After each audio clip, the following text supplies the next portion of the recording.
In accordance with the Americans with Disabilities Act of 1990, if you require a disability-related modification or accommodation to attend or participate in this meeting, including auxiliary aids or services, please contact the City Clerk's office at 310-952-1720 at least 72 hours prior to the meeting. Government Code Section 54954.2. Public information. The public may address the members of the City Council on any matters within the jurisdiction of the City Council or on any items on the agenda of the City Council during the designated public comment periods. There will be 2 oral communication sessions, one for agendized items, comments about items on the agenda, and the other for non-agendized items, comments about items not on the agenda. The oral communication portion of the agenda is limited to a duration of 1 hour unless otherwise approved by the City Council. Comment time is normally 3 minutes, depending on the number of speakers. Public viewing available by live stream on the city's website. The meeting will be streamed live over the internet via www.carsonca.gov, YouTube, www.youtube.com/@City of Carson, California. Cable TV, Spectrum Channel 35 and AT&T Channel 99. Carson TV app. You may also download the Carson TV app to stream the meeting. App availability. The Carson TV app is available in the Apple App Store, Google Play Store, Roku, and Amazon platforms. If you're not able to attend the meeting in person, public comment can be submitted before the meeting via email to cityclerk@carsonca.gov. The cutoff time to submit any email communication is 3 p.m. on the day of the meeting. Written comments can be dropped off at the City Clerk's office at City Hall. The cutoff time to submit any written communication is 3 p.m. on the day of the meeting. Written comments dropped off at the City Clerk's office or any email received will not be read aloud at the City Council meeting, but will be circulated to the City Council and incorporated into the record. Today is Tuesday, April 21st. I'm calling to order the Carson City Council, Housing Authority, Successor Agency, and Public Financing Authority. Roll call, Madam City Clerk. Thank you, Madam Mayor. Councilmember Rojas. Present. Councilmember Deere. Present. Councilmember Hilton. Just stepped away. Yes. Mayor Pro Tem Hicks. Present. Mayor Davis Holmes. Present. Thank you. We'll have a flag salute by our Mayor Pro Tem. Everyone, please stand. Ready, begin. Pledge allegiance to the flag of the United States of America and to the republic for which it stands, one nation, under God, indivisible, with liberty and justice for all. Thank you, thank you. Tonight, we're going to have an invocation by Pastor Walter Turkle III from Truth and Love Christian Center. Pastor.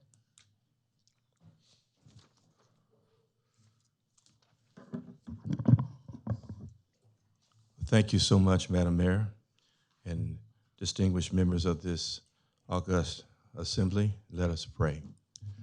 Father, we thank you so much. We thank you for being thankful.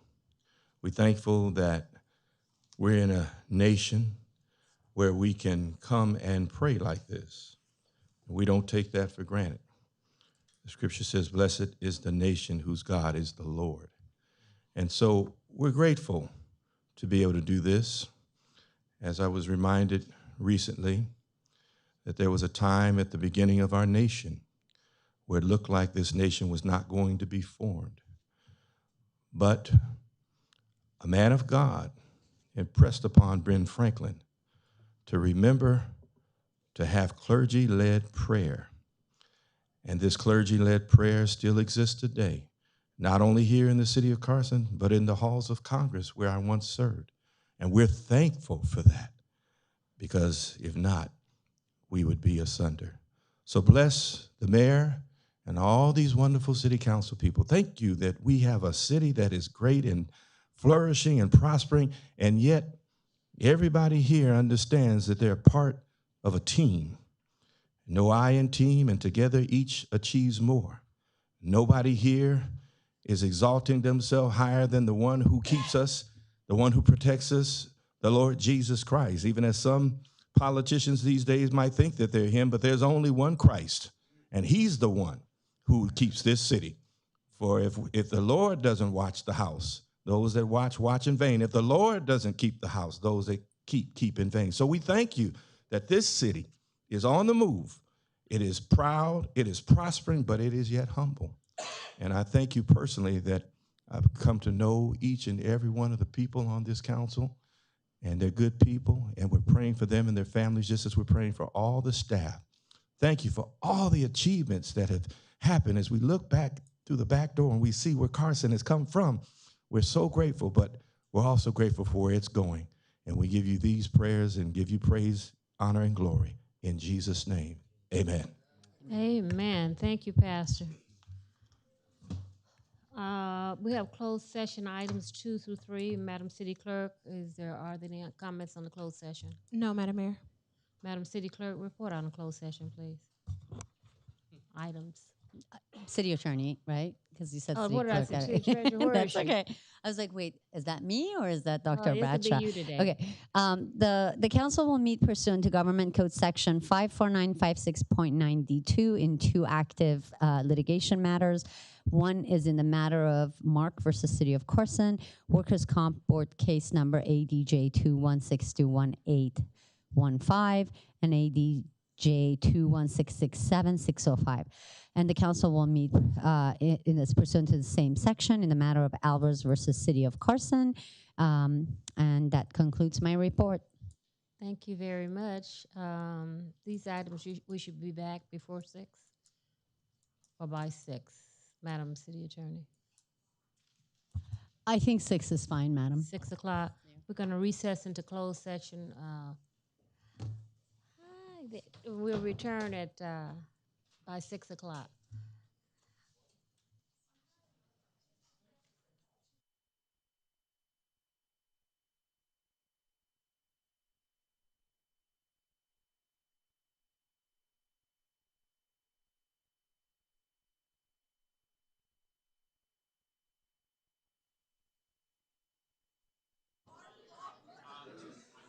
Tell them to go ahead and start.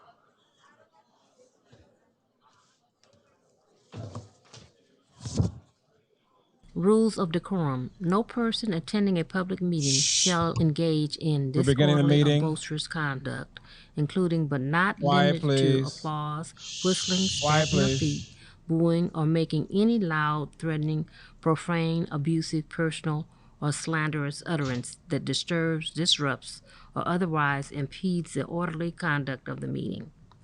All remarks by members of the public shall be addressed to the mayor or the chair and not to any other member of the public or any other single council, board, or commission member, unless in response to a question from the member. Signs, placards, banners, or other similar items shall not be permitted in the audience during a public meeting if the presence of such item disturbs, disrupts, or otherwise impedes the orderly conduct of the meeting. All persons attending a public meeting shall remain seated in the seats provided unless addressing the body at the podium or entering or leaving the meeting. All persons attending a public meeting shall obey any lawful order of the presiding officer to enforce the rules of decorum. Treat everyone courteously, listen to others respectfully, exercise self-control, give open-minded considerations to all viewpoints, focus on the issues and avoid personalizing debate, embrace respectful disagreement and dissent as democratic rights that are inherent components of an inclusive public process and roles for forging sound decisions. Reconvening our city council meeting. City attorney, please report out. Madam Attorney, please report out. Oh, thank you. The council met in closed session pursuant to Government Code Section 54956.9D1 to confer with legal counsel regarding pending litigation in 2 matters. One was Mark versus City of Carson. No reportable action was taken. The other one was Alvarez versus City of Carson, and no reportable action was taken. Thank you, Madam City Clerk. City Attorney. Why am I calling you City Clerk today? I like it, though. That's okay. Okay.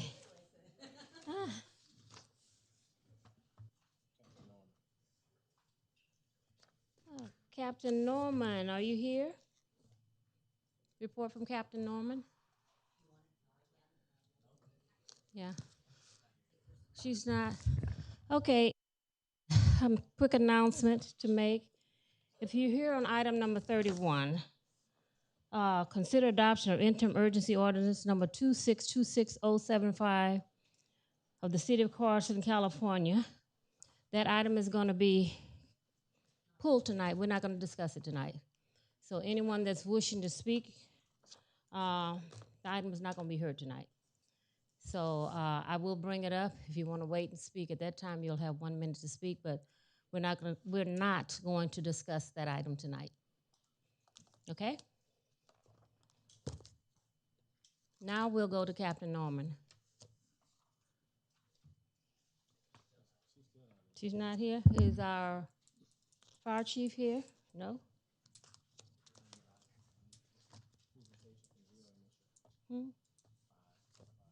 Which one? I gotta find my agenda item. I lost it. We're gonna go to presentation Zero Emissions Vehicle Readiness Award from the California New Motor Vehicles Board of the City of Carson. Mr. City Manager. Thank you, Madam Mayor.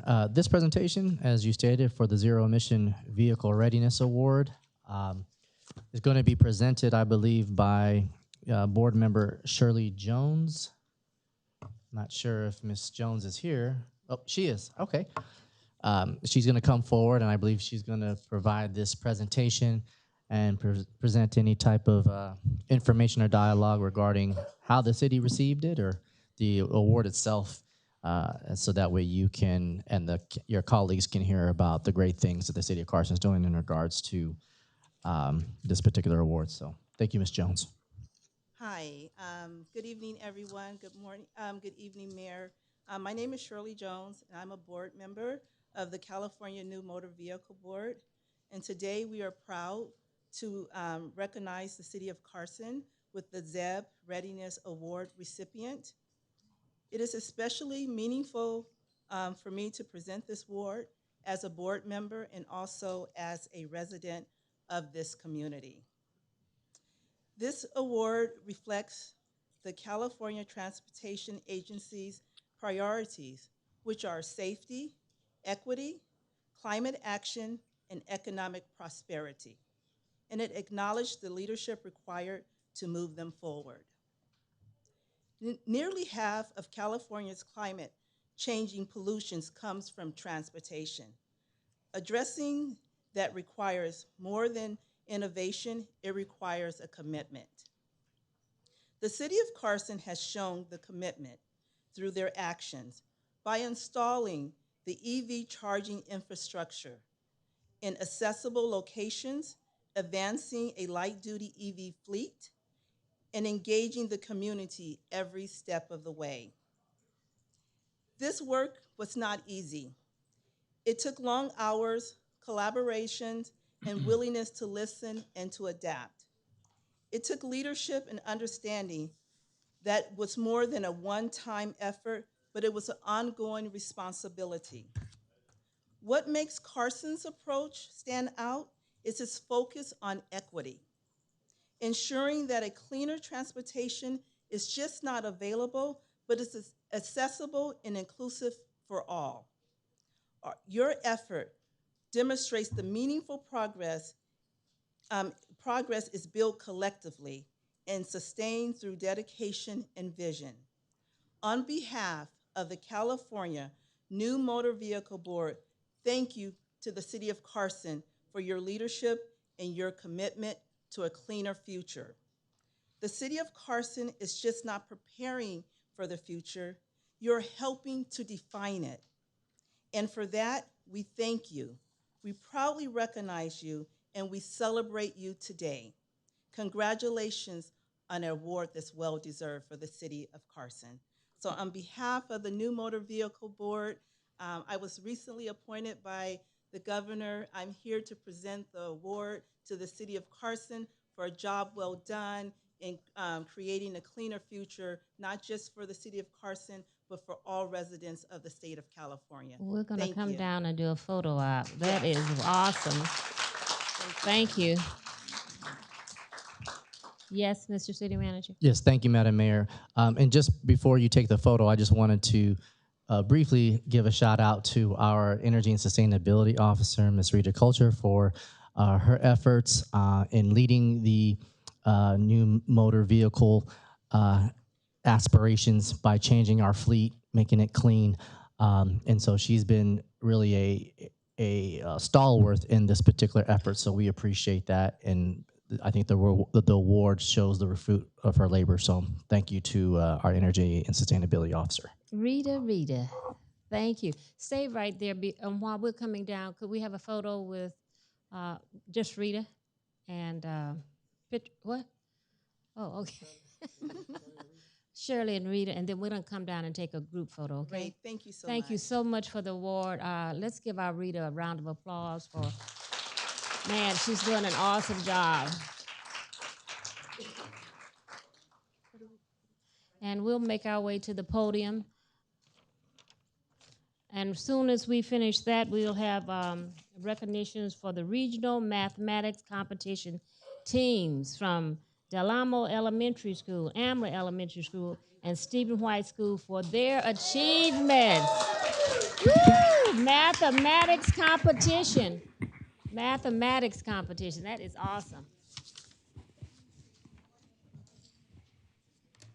Thank you, Rita. Appreciate you.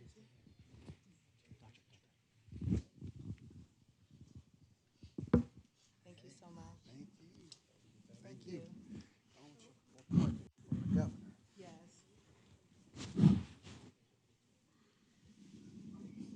I mean, you can hold. Okay.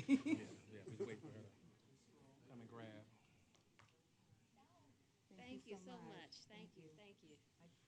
In the middle, on our staff, my pink mic. Yeah. So thank you so much for recognizing the city of Carson for all that we do. We have just renamed ourselves the Jewel of the South Bay, and awards such as this is helping us to fulfill that dream and that mission, because we're doing some positive things here in the city of Carson, and I'm just excited to be the mayor this time. Let's take a quick photo. Would you like to hold it, Mayor? Yes, let me hold it.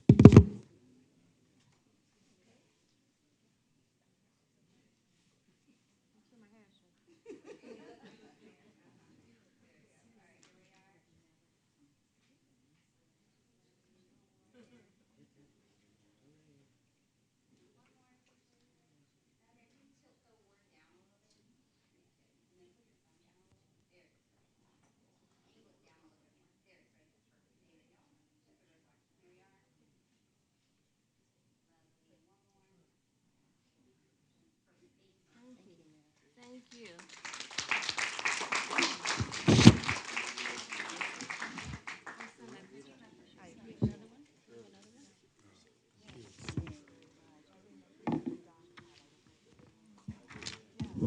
Tonight, we're proud to recognize 3 outstanding Carson schools for their incredible achievement in the distinguished inaugural Math Field Day competition.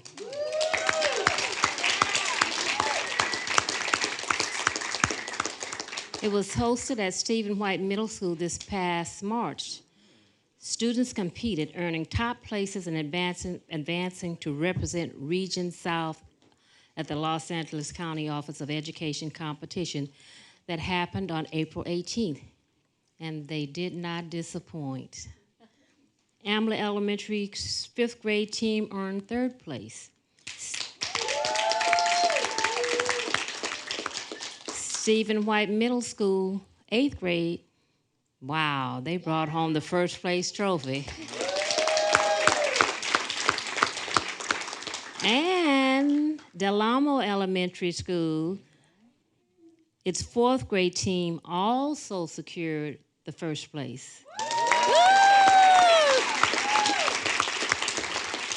Right here in the great city of Carson. So we talk about, I'm looking at Toe, when she was running around the parks, and this woman works around the clock. She worked around the clock when she was working for the city of Carson, and I just want to say thank you, Toe, for all you've done for our kids, for how much you've invested in them, because it takes a village to raise a child, and it takes someone that loves what they're doing. And Toe, I know for a fact, and other teachers that are here tonight representing our two first place winners and our third, you're to be commended. You're to be commended. To everyone that's sitting here, when you see these young people come to the stage, this is what excellence looks like. These students are not only demonstrating academic achievement, but discipline, teamwork, and the kind of focus that will carry them beyond the classroom. As we declare 2026, and if you saw my State of the City, 2026 is the year of the child here in the city of Carson. And yes, each year since I've been mayor, I decide I have certain initiatives, but I want all of our faith-based leaders, our students, our teachers, you're here tonight, and all of us, when you see a young person, reach out and say a kind word to them. Reach out and let them know that you are our future leaders, and we're looking for you. We're looking for you to do bigger and better things, because one day somebody is going to be sitting and filling up one of those 5 seats and some of those director seats there. And I want it to be Carson residents. I make no bones about my love for the city and the young people that's here. And I'm just so proud to honor you tonight. So on behalf of the city of Carson, all of us standing before you, I want to say job well done. Job well done. We're looking for bigger, better, and greater things from you. And we're going to be cheering you on every step of the way.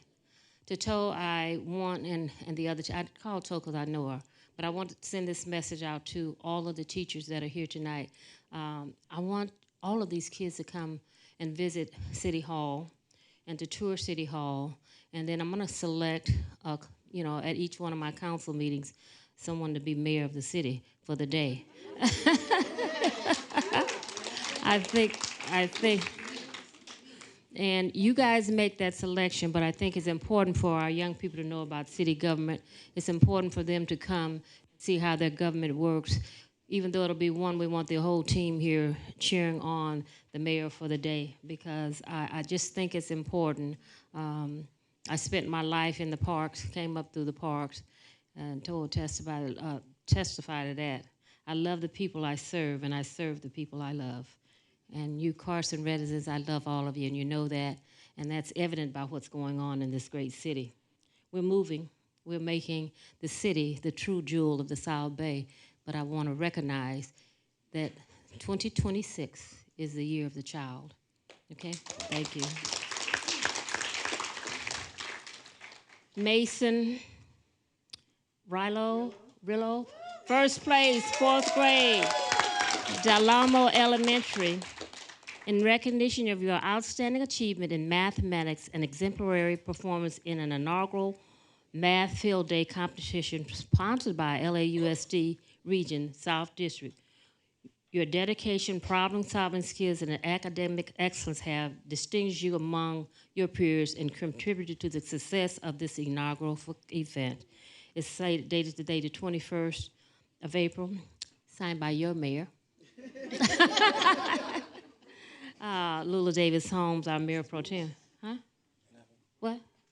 Oh, you guys have your own personal conversation. Something was happening back here, that's all. Oh, okay.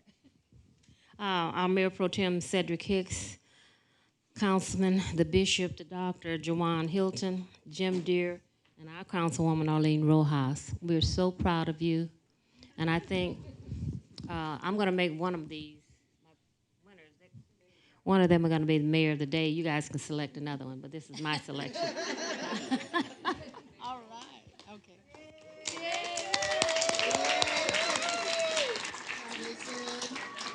Is your family here or your teachers? Come on up. Let's take a photo op. Like a little this way. That way we can see your nice shirt too. Okay. Sorry. Hold it down here, Micah. Okay. Ready? There we go. Parents. Come. In the middle. There.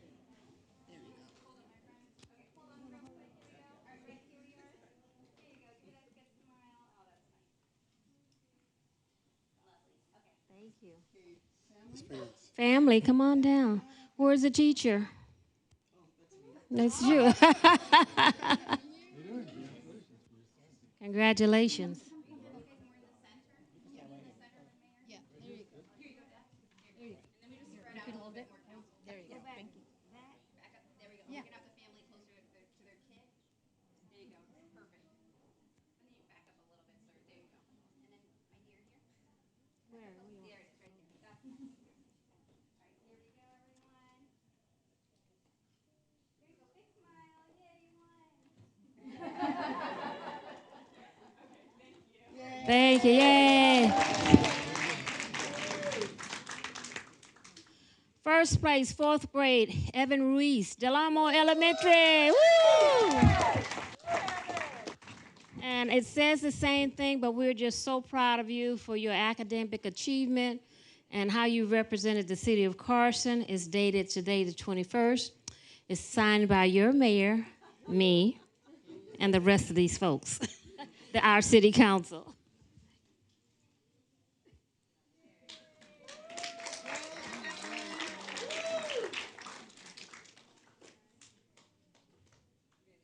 Okay, come on, parents, teachers, family.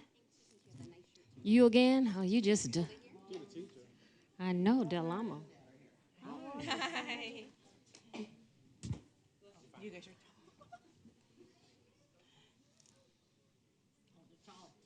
Oh, wow.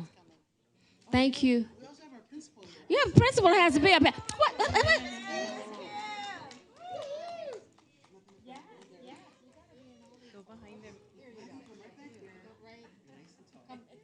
Right behind him.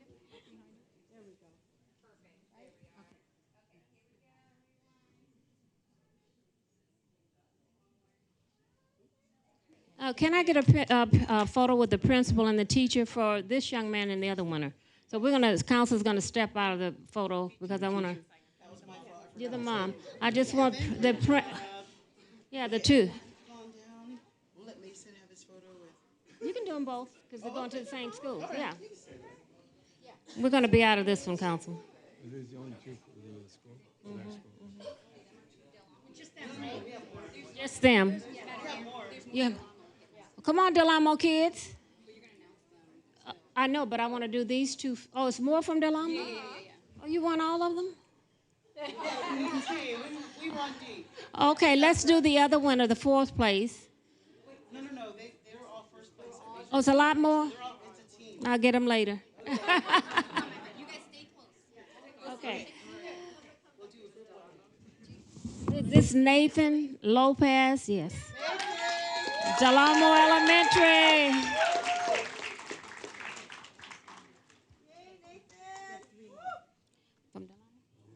Okay, congratulations, Nathan, on your first place for the 4th grade and for all your academic achievements, okay? It says the same thing.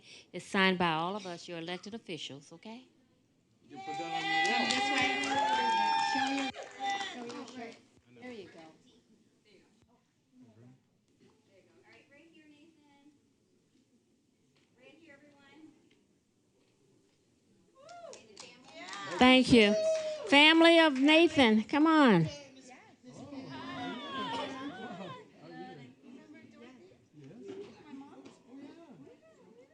Stand right here, Mom. Okay.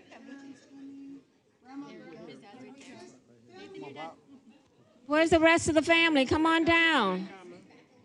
Back. I have my lens is really wide, so you can scoot back a little bit. Scoot back a little bit more. Yep, scoot back some more. There you go. Scoot back. Show his shirt. Okay. Oh, this is a big family here. It takes a village. It takes a village. Come on, Grandma. Oh, my God. Let Grandma get in the center. Great Grandma. Oh, my God.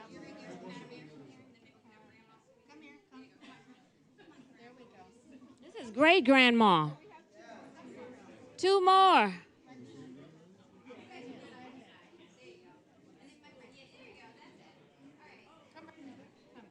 Let great grandma get in here. I am so impressed. There we go. There we go. Okay. Come. Good. You got everyone in the window?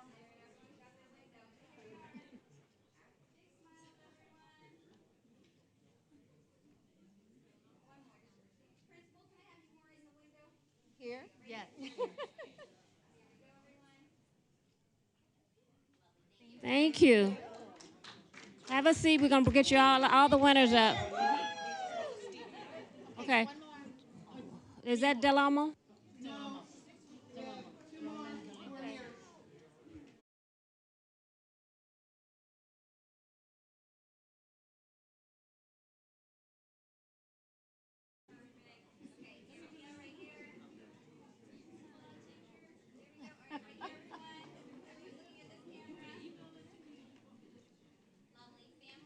Where's the family? Come on, family and principal and teacher. Right there. Right there. Perfect.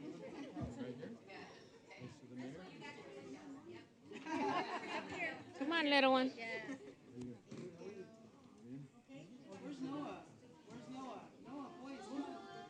Come on, guys. Stand in the front. Stand in the front. I want to see the family. I want to see the family. Oops, excuse me. There we go. All right, here we are, everyone. Big smile. Lovely. One more. Who's next? One more here. One more? Which Yeah, one? one more for Delamo. Which Right what's the now, name? Gabriel. And then Mia Salavarias. No. Gabriel Mendoza, first place. Come on. Gabriel. Delamo Elementary in the house. Signed by all of us, and it says, congratulations on all your academic achievements, and we're so proud of you. There you go. Show your shirt. There you go. There, just like that. There we go. Okay, here we are, everyone. Lovely family. Thank you. Is that it for Delamo? We got family and teachers. Family? All right, mom, sister over here. Come on, pretty ladies. Oh, yeah. Come over here, Mom. Right here next to your baby. Come on. Look in the window. Okay, here we go, everyone.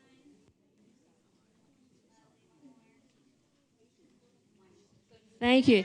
Is that it for Delamo? Okay, wait a minute. I'd like you guys to stay for all the presentations too, okay? All the Delamo winners come up and take a photo with your principal and your teacher, just them. I'm going out. All the winners, principal and teacher. So you guys can put this on your wall at home. And we have our, Mrs. Galindo, we have our math team volunteer. Can you come up a little bit? Do you mind if I? Your math team, all right. You're gonna have to go like this. No, you, really? No, Nathan.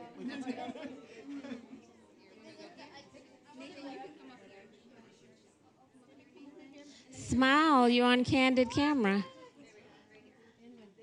Smile. Let me see you smile.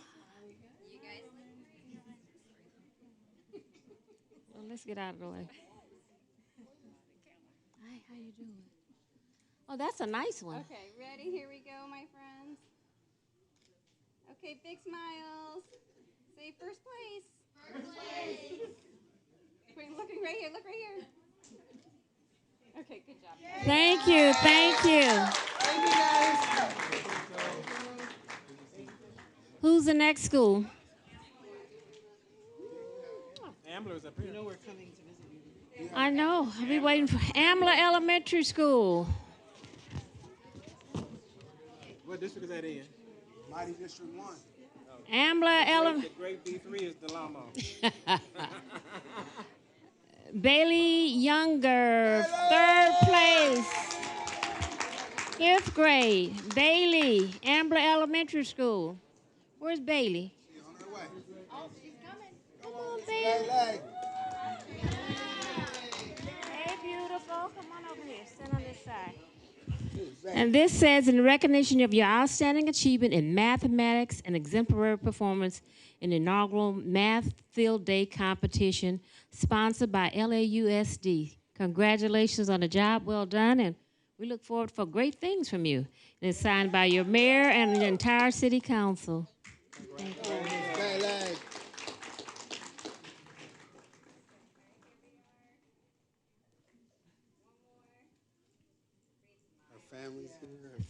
Family, come on down. Family. Oh, do you? Are you the coach? No. Come on, family. We're going to do. Yes.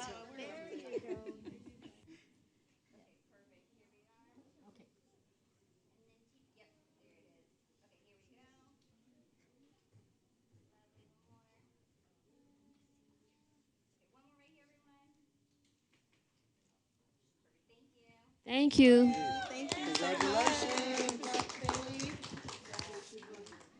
Next one is Sydney Porter, third place, fifth grade, Ambler Avenue.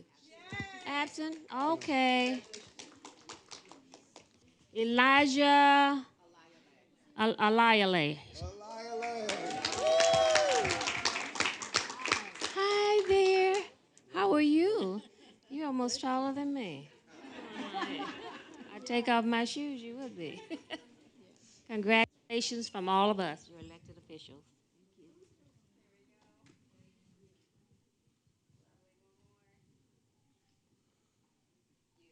Teacher family, come on down. Come here, little mama. You get in the front. Yes. Here, excuse me, thank you. Right here. Congratulations, family.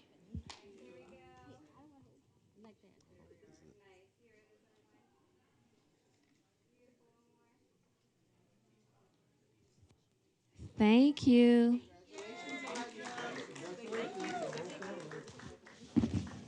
Third place, Eden Sims. Woo!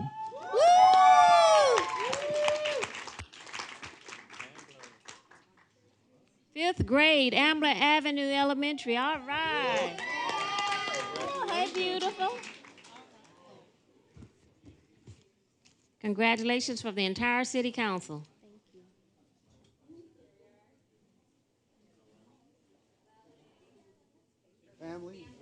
Family, friends, teachers, neighbors.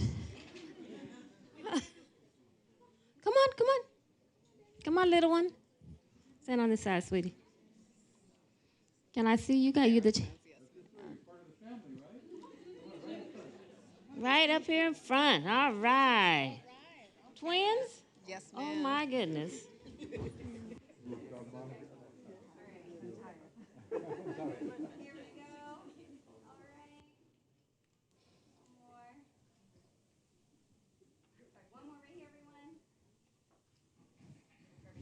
Thank you. Let's give her honorable mention. She's absent.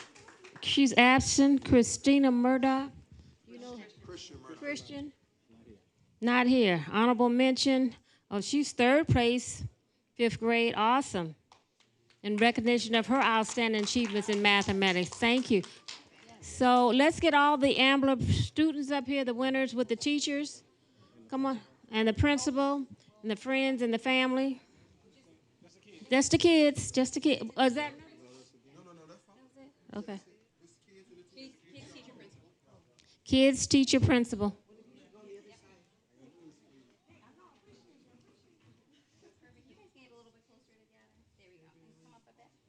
Hold. Your certificate? That's nice. Ah, you look good. Here we go. Beautiful. Principal, can you scoot out a bit? There it is, right there. Perfect. That's it. Okay, here we go. Big smiles. Lovely. One more. Beautiful. Thank you. Thank you. Thank you to everyone. Awesome. Congratulations. Is that it? No, Stephen White. Stephen White, where are the certificates? Oh, okay. Right here, Madam Mayor. I didn't want you to get mixed up. Teamwork. Teamwork makes the dream work. Naomi Rawls, first place, 8th grade, Stephen White Middle School. Woo! Woo! Right. Go with yourself. In recognition of your outstanding achievements in mathematics and exemplary performance in the inaugural Math Field Day competition sponsored by LAUSD, we are so proud. 8th grade, that is awesome. So proud of you. Yes, and it's dated today, the 21st, and it's signed by all of us. You want me to read our names?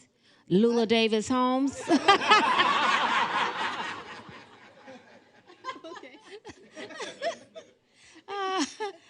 Mayor Pro Tem Cedric Hicks, council members Dr. Jawan Hilton, Jim Deere, and our councilwoman Arlene Rojas. We are so proud of you. Thank you. 8th grade, folks.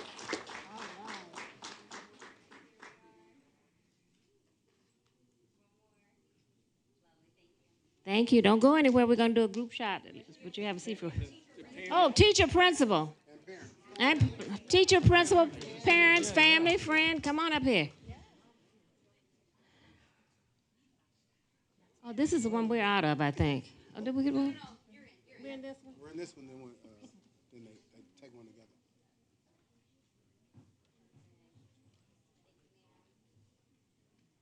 Thank you, ma'am. Here we go. Here we are right here. Lovely. One more. Beautiful. Thank you. Okay. Teacher, principal. Oh, no. We're going to the next one. We got some more. Sandra Silva, first place, 8th grade, Stephen White Middle School. No? Oh, honorable mention. Oh, your parents? No? Teacher? Come on up here. You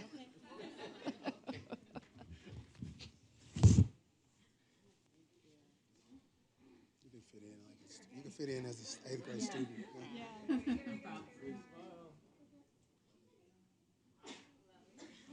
Okay, you're the what? Teacher. You're the what? Take a picture. Just the two of you. All right. We have one more. Just John Jacob. And then we'll do one without the elected officials. He's here. Jordan. Jordan's not here. What's his last name? Jordan. Jordan Otanko? Stephen White Middle School, first place. Chandler's not here? Okay, then let's. Oh, Stephen White, come on up. Take a picture. Where's Jonathan? Where's Jonathan? Certificate. Just hold this one up for right now. Chandler Miller's not here? Mills? No. We need one. Come on down, honey. Jonathan Jacob? Jonathan Jacobs. Let's get it. Hi, Jonathan. How are you? And we'll get the one for you, okay? I don't know where she went. Maybe she went downstairs. Jonathan Jacob. Jonathan, he doesn't have one. We'll get it. Yeah, we'll replace it, don't worry. Turn around. You are Jonathan Jacob. The real deal, right? Real deal. Don't worry about this. We'll get you one. Show your shirt. Don't hide your shirt. There we go. There we go. That's great. I love this shirt. Here we go. Big smile. Beautiful. One more. And with principal teachers, jump on in. Parents. Family. Principal, teacher, parents, friends, neighbors. Come on down. Stand right next to your son, honey. I'll go to the back. Right there.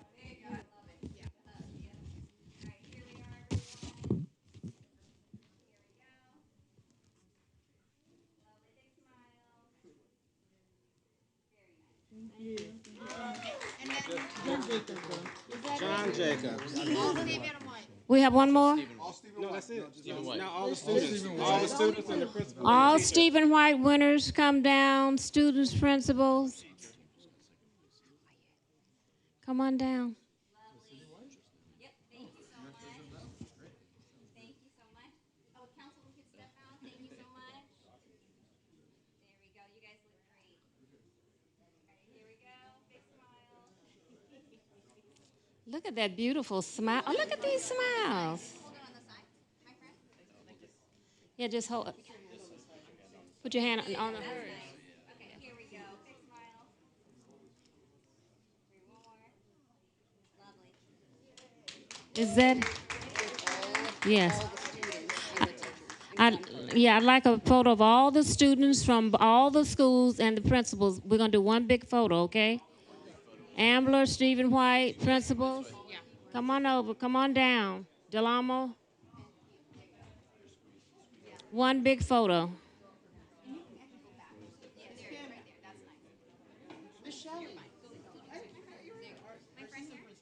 Come on down.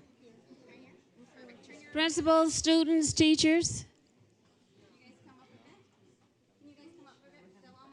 Move up a little bit. Move up. Okay, perfect. You can come, my friend, can you come right here? Sorry. You stay. You can stay right there. That's great. You come up here. And then Ambler, we can have you guys right over here. Principal, can you be there? There you go. Get tall. And then after she takes that, I want one by myself. She's our assistant principal for Delano. Oh, perfect. Okay, got it. I'm gonna take one by myself. Okay, real gotcha, quick. gotcha. I'm gonna take it real quick. Let me squeeze in here. Are you ready, my friend? Nathan, can you scoot a little this way, Nathan? Yep, I got you. There it is. Okay, big smile. Lovely. Okay, stay right there. Stay right. Well, stay right there. Stay right there. You know we like to take pictures. Stay still. There we go. My friend here. And hold up your certificates, okay? Cover your face. Yeah, don't forget. Down a little bit. Liz, we'll get one more because this is my school. Okay. After you do this. Okay. Perfect. Okay. Ready? Everybody make sure they're seen. Madam Mayor. Oh, you want me to move? There. Thank you. Here we go. If you don't mind. Nathan, my friend. All of these are your schools, Jim, or which one? Stephen White. Stephen White, stay up. The councilman will take everyone down with Stephen White. MPT, Delamo, Okay. you'll take one. Okay, you guys look great. Yep. Okay, ready? Oh, my assistant principal, can I have you scoot over this way a little bit? Here we are. Big smiles, everyone. Lovely. Okay. One more just for safety. Safety. Everybody's eyes open. And big smile, guys. Smile. And how about just a little fun? Like, yay! Yay! Good job. Okay, wait. I want Stephen White to stay. Councilman Deere wants a picture with Stephen White. Delamo, step over here for a second, and MPT wants a picture with you. Okay, Stephen White, stay right there. Stay right there, Stephen White. You have one? Where are they? Okay.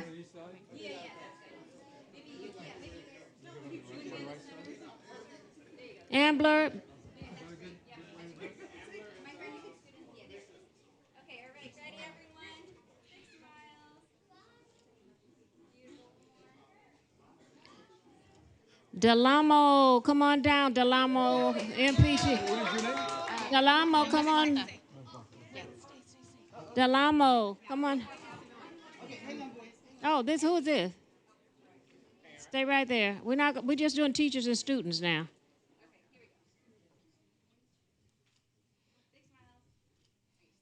Okay, Delamo, MPT. Come on up. You got all the prizes. Thank you. Mayor Pro Tem Hicks, he represents where our school is located. So he wants to take a photo of you guys. Okay. Let's go over the other. Miss Shelley, we're scooting this way. Okay.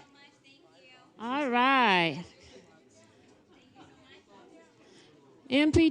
Bishop, where are you?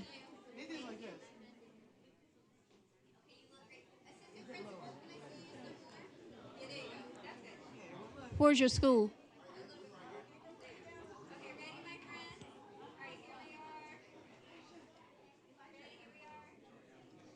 Thank you. Cute. Thank you. Come on. The mighty D what? Ambler, come on down, Ambler. Teachers and principal, come on down. Thank you. Come on, let's do it. Let's do it. Hold your certificates, turn your certificate around, Bailey. There it is. Good. My friend, you can come on this side. Come on this side. Principal, can you come on this side of Dr. Hilton? There we go. All right, here we go. You guys did great. Wonderful. Cute. One more here. Lovely. Thank you so much. Thank you, everyone. Thank you. Thank you, principals, student teachers, and parents.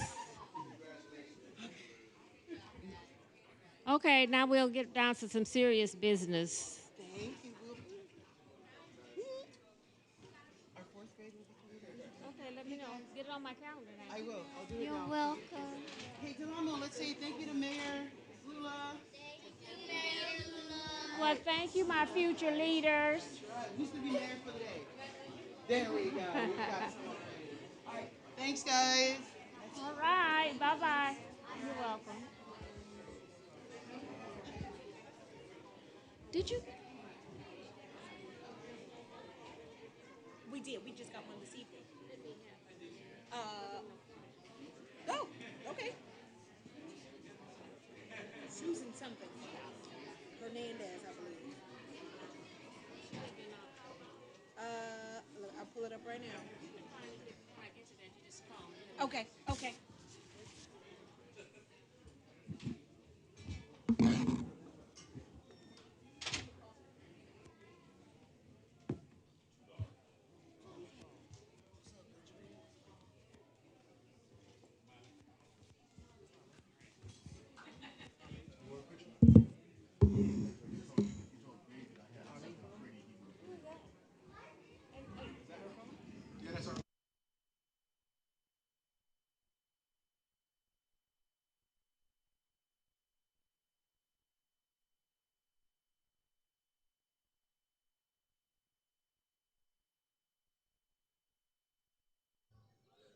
Captain Norman is here.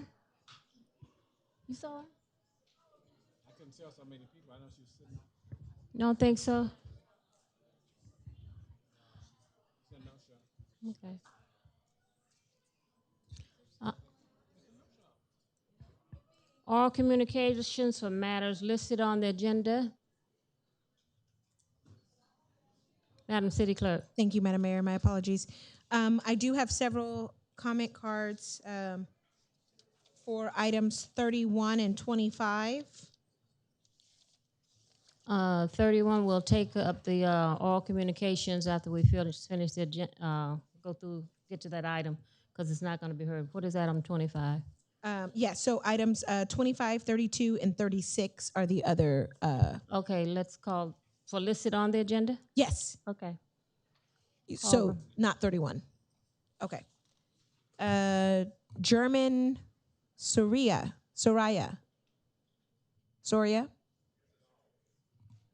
First name German. They left. He left? Left. Oh, okay. He left. Not 31. Next is slide of 31. Melissa Wickman, item 32.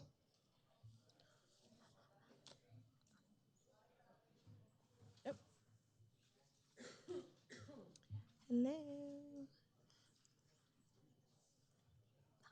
How many items you have for 31? I'm sorry. How many? 31. How many speakers? Yeah. Oh, I'll wait. Okay. Yes, ma'am. How are you? Melissa Wickman, and I'm here speaking on behalf of Boys and Girls Clubs of Carson, where I serve as Vice President of Development and Marketing. I'm here to thank the City of Carson for its past support and share why Boys and Girls Clubs of Carson continues to be a good investment for CDBG funds. First is access. Boys and Girls Clubs of Carson removes financial barriers for families. 97% of our members are from low-income families, and 49% live in single parent or guardian households. But we never turn a child away due to inability to pay. And this past year alone, we provided $49,000 in scholarships for summer camp to participate at our Main Street Clubhouse. Second, essential services. Boys and Girls Clubs of Carson doesn't replace schools or other services. We fill a critical gap, offering academic support and workforce development programming during the highest risk hours after school. And when disruptions happen, like the recent LAUSD strike threat, we are prepared to expand hours and meal services to meet community needs. Third is positive outcomes. Boys and Girls Clubs of Carson has served local youth since 1992, and we continuously evaluate our programs to ensure real results. And behind those numbers are real young people whose lives are being transformed. One of them is Sophia. Sophia struggled with dyslexia and bullying. Her grades dropped, and she became withdrawn. At our Main Street clubhouse, she received academic support and mentorship. Over time, her grades improved, but more importantly, her confidence returned. She recently stood in front of hundreds of strangers to tell her story about how the club changed her life for the better. This is what real impact looks like. In closing, Boys and Girls Clubs of Carson supports youth like Sophia early before challenges become more costly problems. For every dollar that you invest, $10 in economic benefit is returned to our community. That means safer neighborhoods, stronger schools, and a greater future here in Carson as we celebrate the Year of the Child. Thank you so much for your consideration. Thank you. Next, Madam Mayor, is Jolene Fassblander. I'm so sorry if I said that wrong.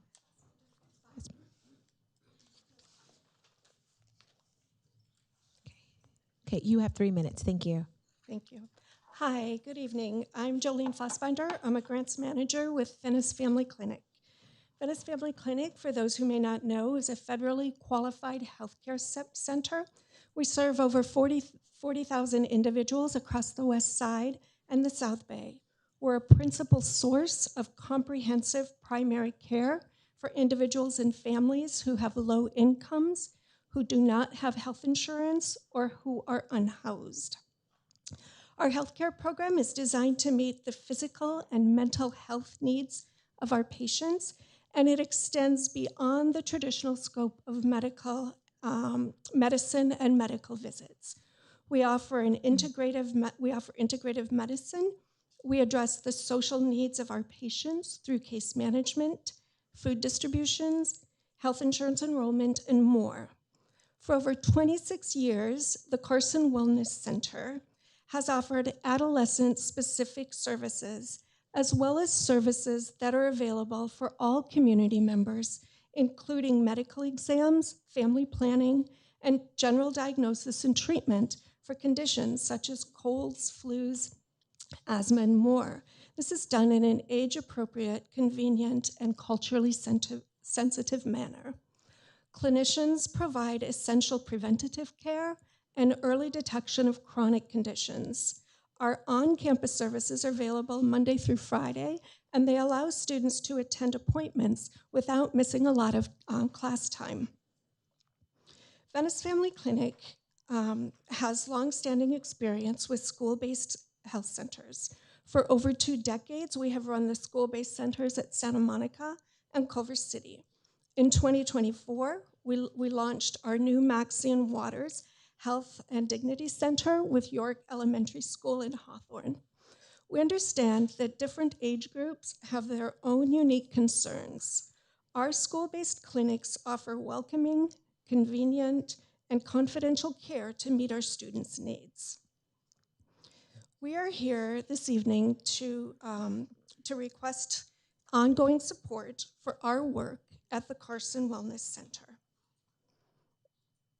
Carson students and residents have the ability to access care in their preferred language, and as the city considers the needs and their priorities, we hope that we can continue this partnership to help ensure that everyone in the community get the care that they need to get and stay well. We're grateful for this opportunity to work with the city to provide these services. On behalf of Venice Family Clinic, I thank you. Thank you so much. The next, we have item 36, Lawrence Flinton.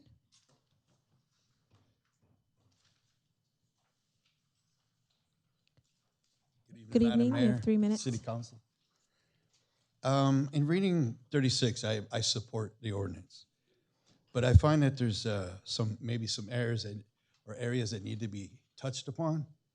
We have the ice cream truck every night when code enforcement leaves and everybody leaves. We have the ice cream truck go up and down the streets, and I thought that we're not supposed to have an ice cream vendor driving up and down our streets. The code enforcement can't enforce it if they're not there, and the deputies don't enforce it because it's a code enforcement area, so we need to maybe address that a little bit. I don't know. And then we have people that drive golf carts near the schools with sodas, drinks, all that other stuff that I didn't see addressed here as well.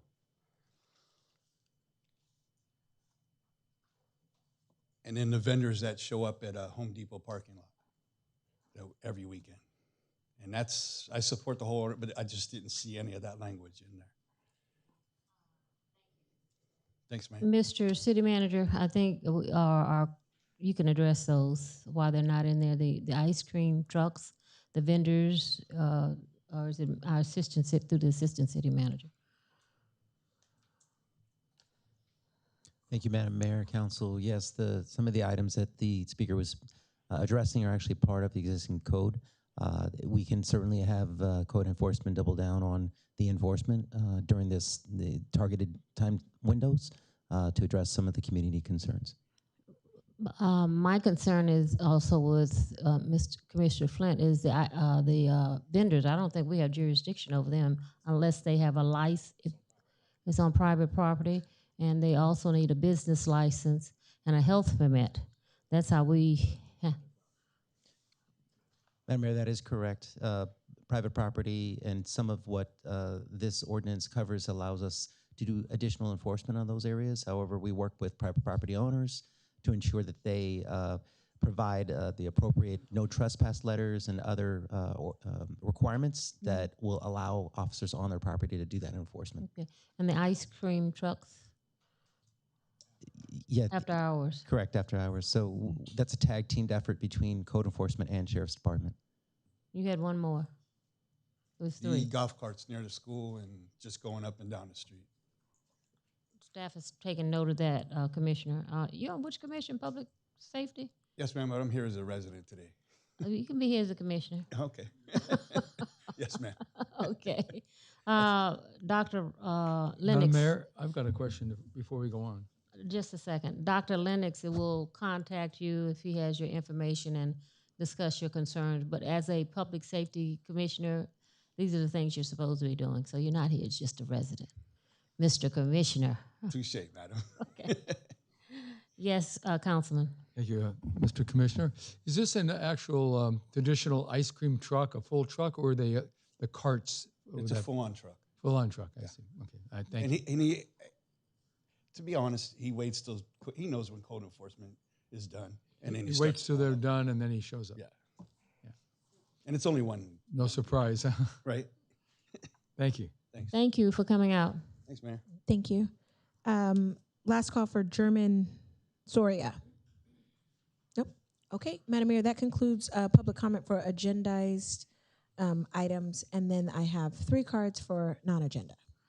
I'm going to ask the City Council to indulge me. We need to go back down and take a photo with Chandler Mills from Stephen White.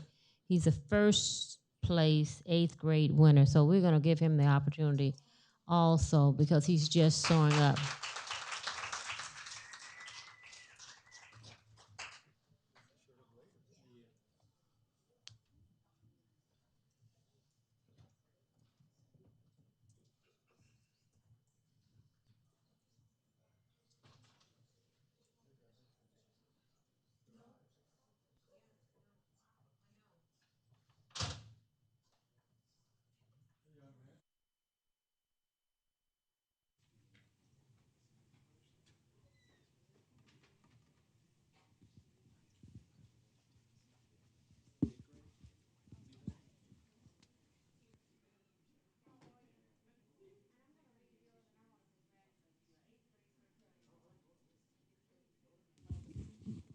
It's not my pink one. Chandler Mills, first place, 8th grade, Stephen White Middle School, in recognition of your outstanding achievement in mathematics and exemplary performance in the inaugural Math Field Day competition sponsored by LAUSD Region South District. Your dedication, problem-solving skills, and academic excellence have distinguished you among your peers and contributed to the success of this inaugural event. We are so proud of you. It's dated today, the 21st of April, signed by your mayor. Who's your mayor? Yeah. Mayor Pro Tem Hicks, Councilman Deere, the bishop, the doctor, Jawan Hilton, and our flower on the council, Arlene Rojas. Thank you so much. Thank you, parents. Are they here?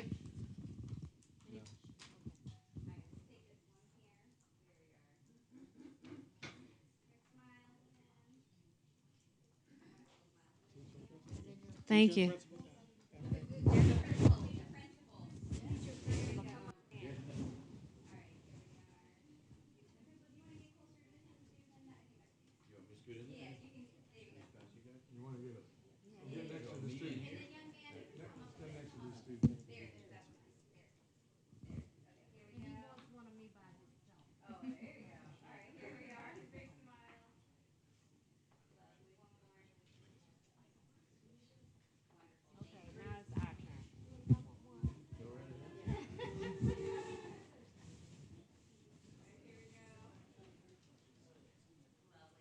Thank you. Congratulations.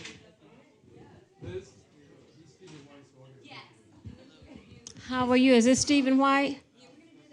Oh, the group one again? So let's do the principal. Okay. Yes, yes.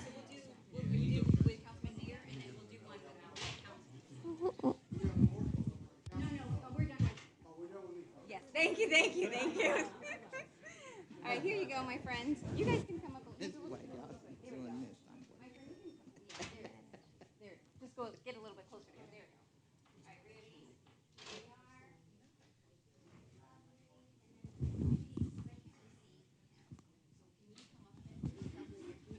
Who is this?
Oral communications. I'm gonna move this. Madam City Clerk, this is a public hearing for the CDBG That's 32. 32. Mm-hmm. I'm gonna move it up because I know we're gonna clear out this chamber in a minute. Open the public hearing to consider the proposed allocation of community development block grants, CDBG funding for fiscal year 2026 and 2027. Mr. City Manager. We're gonna open the public hearing. We just had all communications. Is there a presentation? Yes, thank you, Madam Mayor. We're having IT just turn up the presentation aspect here, and Was it properly posted? I think they're going to have it Did she state that? posted. Item here. number. There we go. Yeah, it's Dwayne's going to give the presentation for Okay. the CDBG program. Thank you. I'll be very brief. Why? Well, it's because it's good news. In short, the city of Carson anticipates receiving $708,906 in CDBG funds for the 2026-27 year. This is an increase. Over the past 5 years, there has been a steady decline in the allotment of about a little over 8% per year. Last year, we received a little over $690,000. The previous year, $717,000. So this is a marked improvement. Just as a reminder, for the CDBG block grant money, 15% of the grant must be used for public services, 20% of the grant is capped for program administration, and the remaining 65% is for physical development activities here in the city of Carson. That translates into the Neighborhood Pride program. So in this year, in the upcoming year, we're looking at having $460,788.90 available for NPP, $141,781.20 utilized for program administration, and a little over $106,000 for public services. I'm here today to discuss the recommendations. Option one. Option one is being recommended that we continue funding the public service providers that we are currently funding at or slightly below their current allotments. That would be Fair Housing Rights Center for $40,000, the Boys and Girls Club of Carson for $40,000, and the Venice Family Clinic for $20,000. We were also tasked with creating an additional option that would provide for a fourth public service subrecipient. That recommendation entails Fair Housing Rights Center recommendation for $36,534. Boys and Girls Club recommendation for $36,534. Venice Family Clinic for $18,267, and the Office of Samoan Affairs at $15,000. Okay. The third option is the option of the council's own delineation. The who? Whatever you Oh. correct. First of all, I want to commend you for coming up with these options. And we had discussed, so I'm going to make a recommendation that we go with option number 2 with the caveat that if the funds are not expended by a certain amount of time with the Samoan Office of Samoan Affairs, that we come back and revisit and reallocate those funds. But I think we That's your need to. motion? That's my motion. Second. Any further discussion? Yeah. I'm curious to hear about this Southern California Housing Rights Center. Where is that? This is the first time I heard about it in Carson. The Housing Rights Center? It's There are current Fair Housing Foundation, Housing Rights Center. Yes. So with the CDBG funding, there is a fair housing component that must be satisfied. Previously, we utilized Fair Housing Foundation, and they were providing services, education to tenants' rights issues, things of that nature. Currently, we're utilizing the Housing Rights Center of Southern California. They've been exemplary and timely with their administrative process and their invoices, and that was why the recommendation was to continue with them at this time. What have they particularly done for our residents? I know this is a portion we have to satisfy. I'm just saying, I see that we, in order to get the Office of Samoan Affairs, and I got that we lowered how many of our residents are using this Fair Housing Rights Center. About 250. Okay. And they use it for evictions. So evictions, it's mostly educational, informing tenants and sometimes owners of the rights and the processes of how to do fair housing business. Okay. I want to see how I can either get my Boys and Girls Club back up to 40 or get them up to 50. I mean, it's only 4,000 away.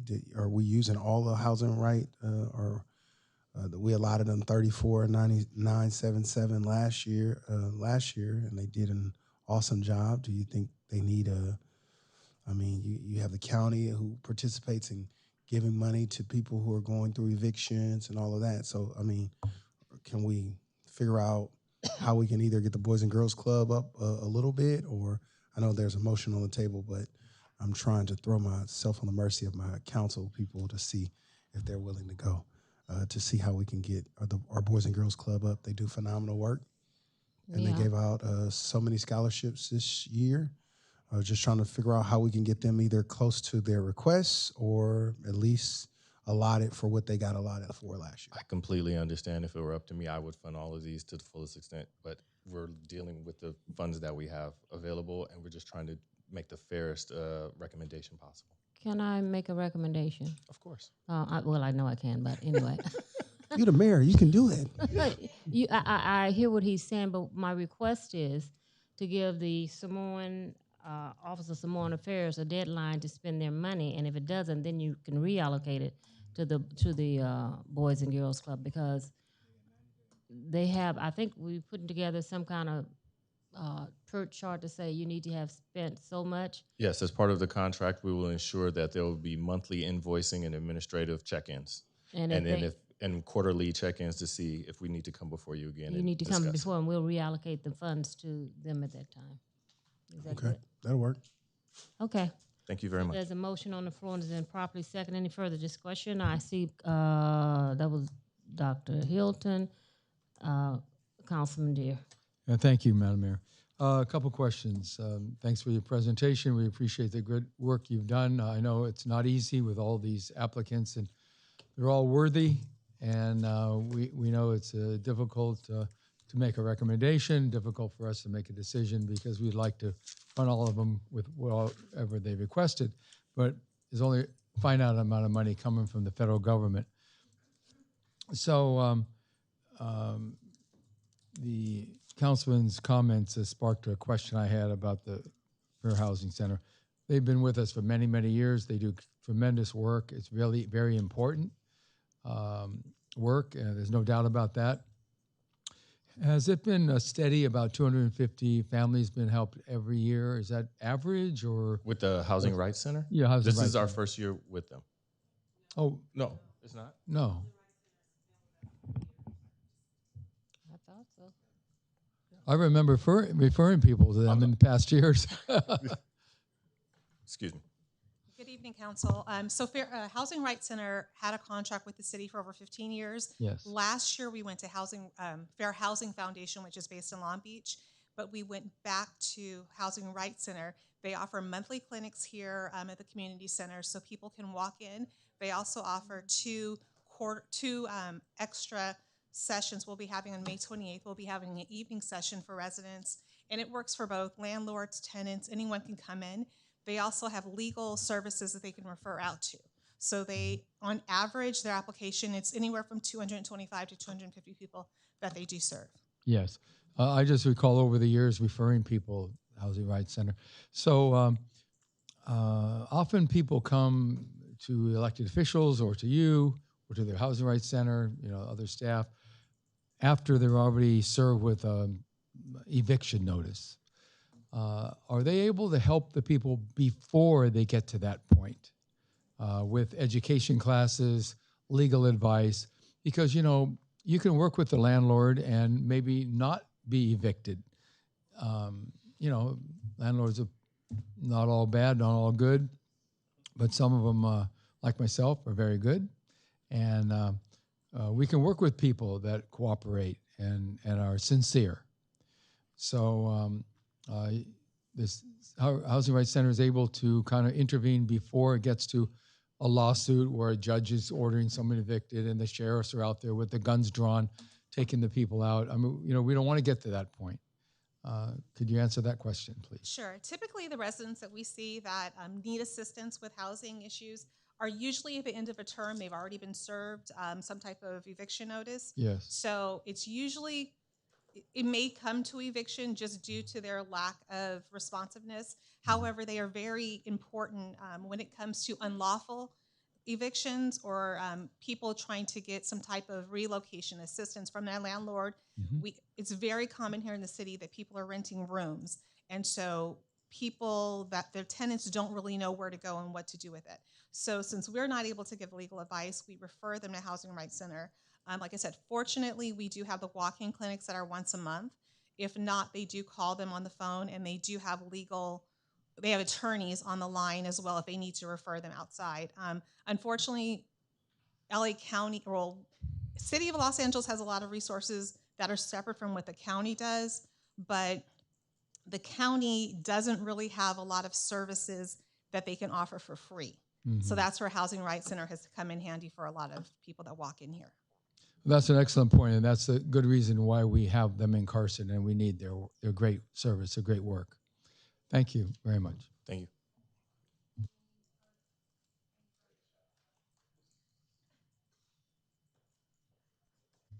Any further discussion?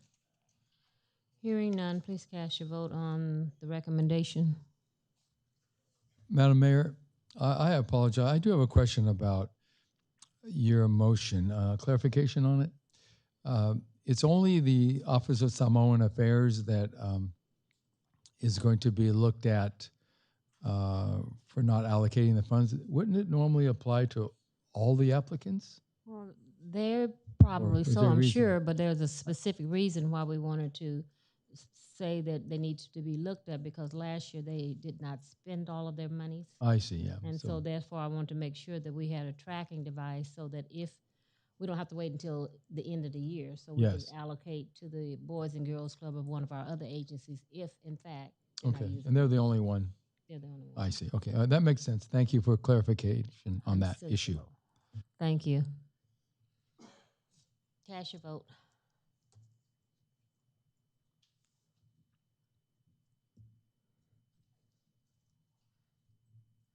Everybody voted? No? Yeah. Motion carries. Thank you. That item is complete. I'm gonna take the liberty of the chair to go to item number 34. Consider approving an assignment assumption of consent agreement to transfer Waste Resources Technologies interest in the City of Carson Solids Waste Franchise Agreement to the U.S. Waste. Mr. City Manager. Yes, thank you, Madam Mayor. This particular item coming before you all has been long in its time. Looks like we've come towards an end, and so at this time I'm going to have the city attorney give a brief update in regards to this particular item, as the rest of the if there's any questions that you have for the incumbents potentially, you can so forth do so. But I'm going to allow the city attorney at this time to go ahead and just provide some basic general information. Thank you. Thank you, Madam Mayor. As the council and the city is aware, on March 15, 2018, the city entered into exclusive franchise agreement after an RFP for solid waste services with Waste Resources Technology, WRT. WRT is selling its assets to USA Waste of California, USA Waste, and it seeks council approval to sign the agreement with the city following its sales of operations and assets to USA Waste. The city conducted a comprehensive review and has determined that USA Waste is qualified. Under the city's franchise agreement, the city had sole discretion in approving this transfer or not approving it. Staff engaged consultants to look at the status of the franchise agreement and compliance by WRT. Staff also thoroughly audited USA Waste's transfer station that they own in the city. And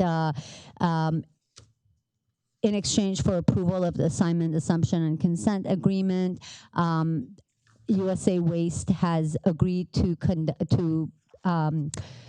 over $6 million of upgrades and staffing to service the city at no additional cost to the city of Carson's ratepayers. And there's an exhibit that explains all the concessions they've made and all the upgrades that they've agreed to make. That actually makes the city's franchise agreement better than it was before with WRT, with these upgrades and additional staffing. That comes at an additional cost to them at $6 million that doesn't get passed through to the residents. In addition, they have agreed to pay the city a one-time payment of 12.5, between the two parties, $12.5 million of transfer fee. And again, that's at no cost to the taxpayers or ratepayers. That's not included in the franchise fees, and that's a one-time payment to the city. And with that and all the upgrades and all the assessment and the audits that staff have conducted, they recommend approval of this assignment, assumption, and consent agreement to transfer Waste Resources Technologies interest in the city solid waste franchise agreement to USA Waste. Thank you for that report. I do have, thank you. This has been, I want to commend the staff for everyone rolling up their sleeves and coming up with this this solution, and it didn't happen overnight, so I want to say thank you. I do have a request that these funds be put in a special fund, and not to go in the general fund to be used to hire additional staff. That be used, in my opinion, for infrastructure improvements, and not, so come up with some kind of recommendation. Is that, internal service fund for deposit of the settlement payment for purchases related to, this says related to citywide departmental activities. That can go anywhere. Direct staff to establish an internal service fund for deposit of the settlement payment or purchases. Is that something we need to discuss, or you want to? I think I made a couple. If you'd like, Madam Mayor, we'll have our Director of Finance, Mr. Will Jefferson, kind of explain how this specific internal service fund will be operating and what the recommendation would be. Good evening, Mayor, Council.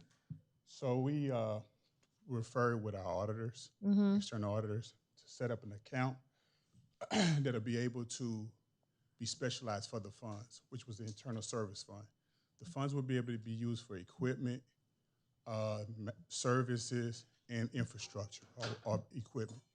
Those items will be at your discretion on how you want to use them. So if you want to use it all for infrastructure, you have the go ahead to do it. But what we were doing was just setting up a specialized account that will keep track of one-time funds. You could use them however you would like to. And that was based upon, again, the external auditor's recommendation to make sure that we are in compliance with GAAP and all accounting standards. So you just can't say for infrastructure? I mean, when you think about the categories in the staff report, infrastructure is one of them. No, that's not my question. Is can it be just designated? Yeah, sure. Well, sure. That's my request, because our city was falling apart and we didn't have any. We were running out of money. I understand what you guys are saying, but I think it's for us to come up with equipment needs and things that we need to purchase to run this city. But this infrastructure, the city was falling apart. And so if it can be, I want to hear from my colleagues. No. Well, Madam Mayor, certainly you're right. We had deferred maintenance for like 5 years. It was under a previous city manager, and he just let the streets and sidewalks and curbs go. And so thank goodness we corrected that. So. And I want to make sure it doesn't go back. So that's what I'm looking for. So if we can, I didn't say infrastructure, I'd love that. I think my colleagues agreeing. I think we can put in the budget for equipment replacement and other things, but this infrastructure, we cannot go back to where we came from. And I'm not going to point any fingers. I know we didn't have the money to do it, but I would like it to say for infrastructure, sidewalks, repairs, things like that, if it's not a problem. Yeah, thank you, Madam Mayor. So again, this particular internal service fund allows you to designate however you so desire. My only statement and caveat to your request would be you currently have a CIP project and CIP account in which we utilize for infrastructure. And so any infrastructure improvements that need to be needed or taken care of, it can be actually applied through CIP. And so by setting a separate account for for infrastructure, but you have a CIP account that's utilized for infrastructure, it actually shows up differently when it comes to your budget. And so I think the purpose of this was to assist in the budgetary process, still accomplishing the goals and what you're asking. We don't have any budgetary problems right now, so my request remains the same, that we leave it in infrastructure. Yeah, a new council could come on board and have a different point of view and go and buy some tennis balls or some equipment. My thing is that if we can do it, I would suggest that we do it, because we still have God knows how much sidewalks and streets that need to be maintained. And it's not going to happen if we're taking monies and putting it, robbing Peter to pay Paul. Madam Mayor. Yes, Do you- Councilman. Madam, I think Councilman Hicks, I'm Councilor sorry. Hicks is before me, Yes. and then I'll speak. Well, where's Monica? Right here. Oh, there you I wanted to ask you a quick question before you go to the council members.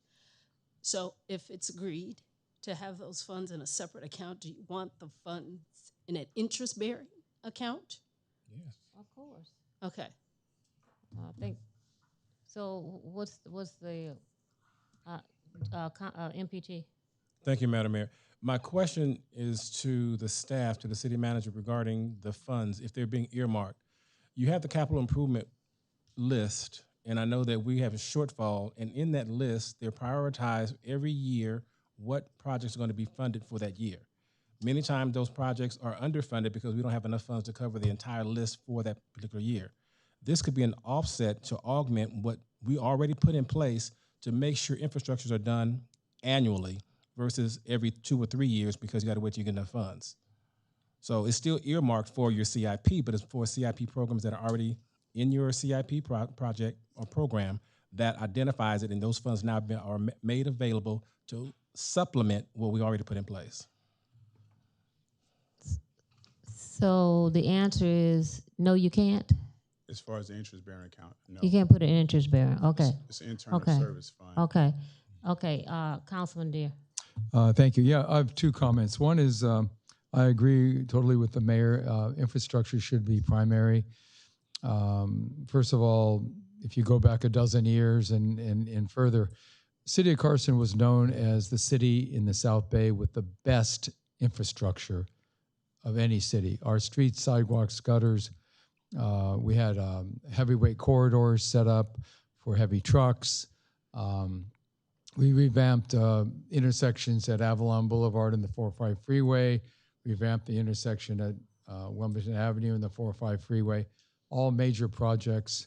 And so we were really proud of that. You know, every city has things they're proud of. And if Carson's going to remain the jewel of the South Bay, I support the mayor 100% in making sure that our infrastructure maintains that high quality. Because as you know, I don't want to repeat things we've gone over so many times, but when our residents or visitors drive over potholes and have damage to their vehicle, you know, that's a bad image for Carson.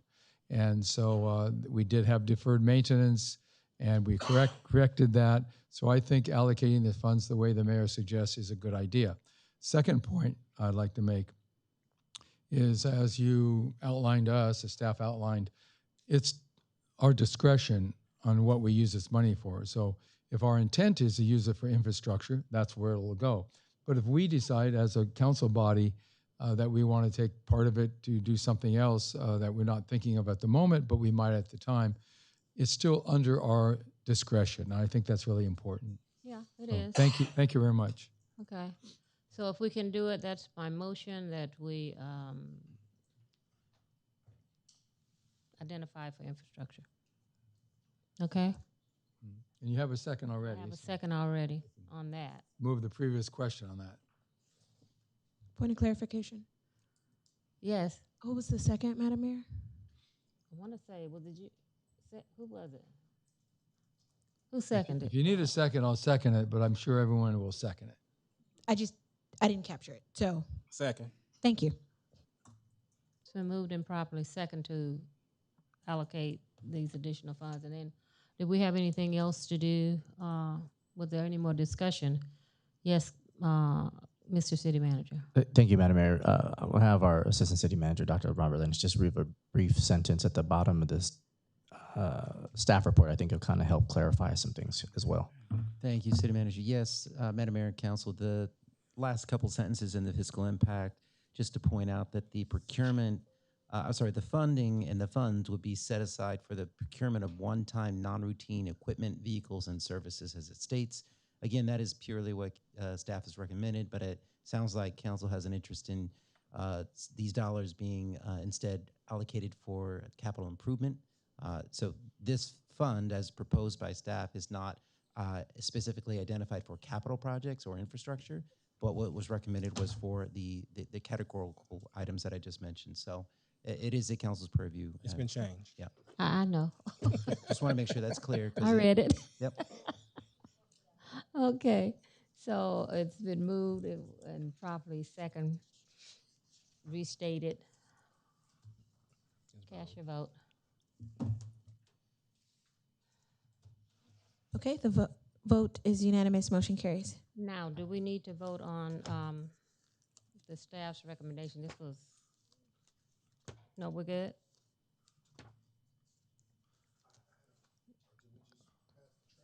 No, I think we need to talk about the trash. I think there was some comments. I just wanted that portion of it, that the money be deposited for infrastructure.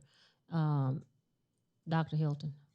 I just want to know, and welcome back to waste management. Will the senior residential billing on the tax roll and service continue to be the same? Yeah. Mm-hmm.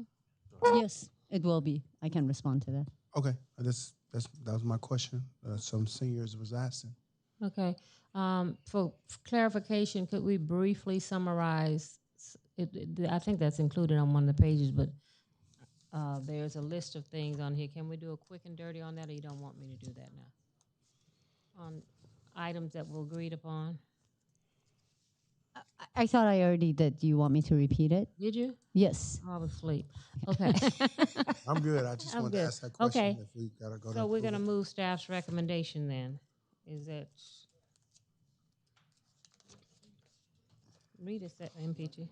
Madam Mayor? Yes. I think because this is a discussion item, I'll make the motion to approve the assignment, assumption, and consent agreement, thereby consenting to the transfer of WRT's interest in the city's franchise agreement to USA Waste, and direct staff to establish an internal service fund to deposit of the settlement payment and for purchases related to citywide department non-capitalized activities, with the amendment or the suggestion that you made to be included in this motion the way we have discussed it over the past 10 minutes. Second. It's been moved and properly second. Any further discussion? One more comment. Yes. I want to thank our staff, our city manager, David Roberts, and his staff for working so hard and working together with Waste Management, USA Waste, of course, WRT, and our city attorney and her staff, because working this out to the benefit of the residents of Carson is what it's all about, and I want to congratulate you for doing that. Thank you. Thank you. Thank you again. This process started in January. To our deputy director, thank you. I know you had your arms up into your eyeballs in this. We met several times as city manager, assistant city manager, our city attorney, everybody involved. So thank you very much. And did we cast our vote yet? I cast mine.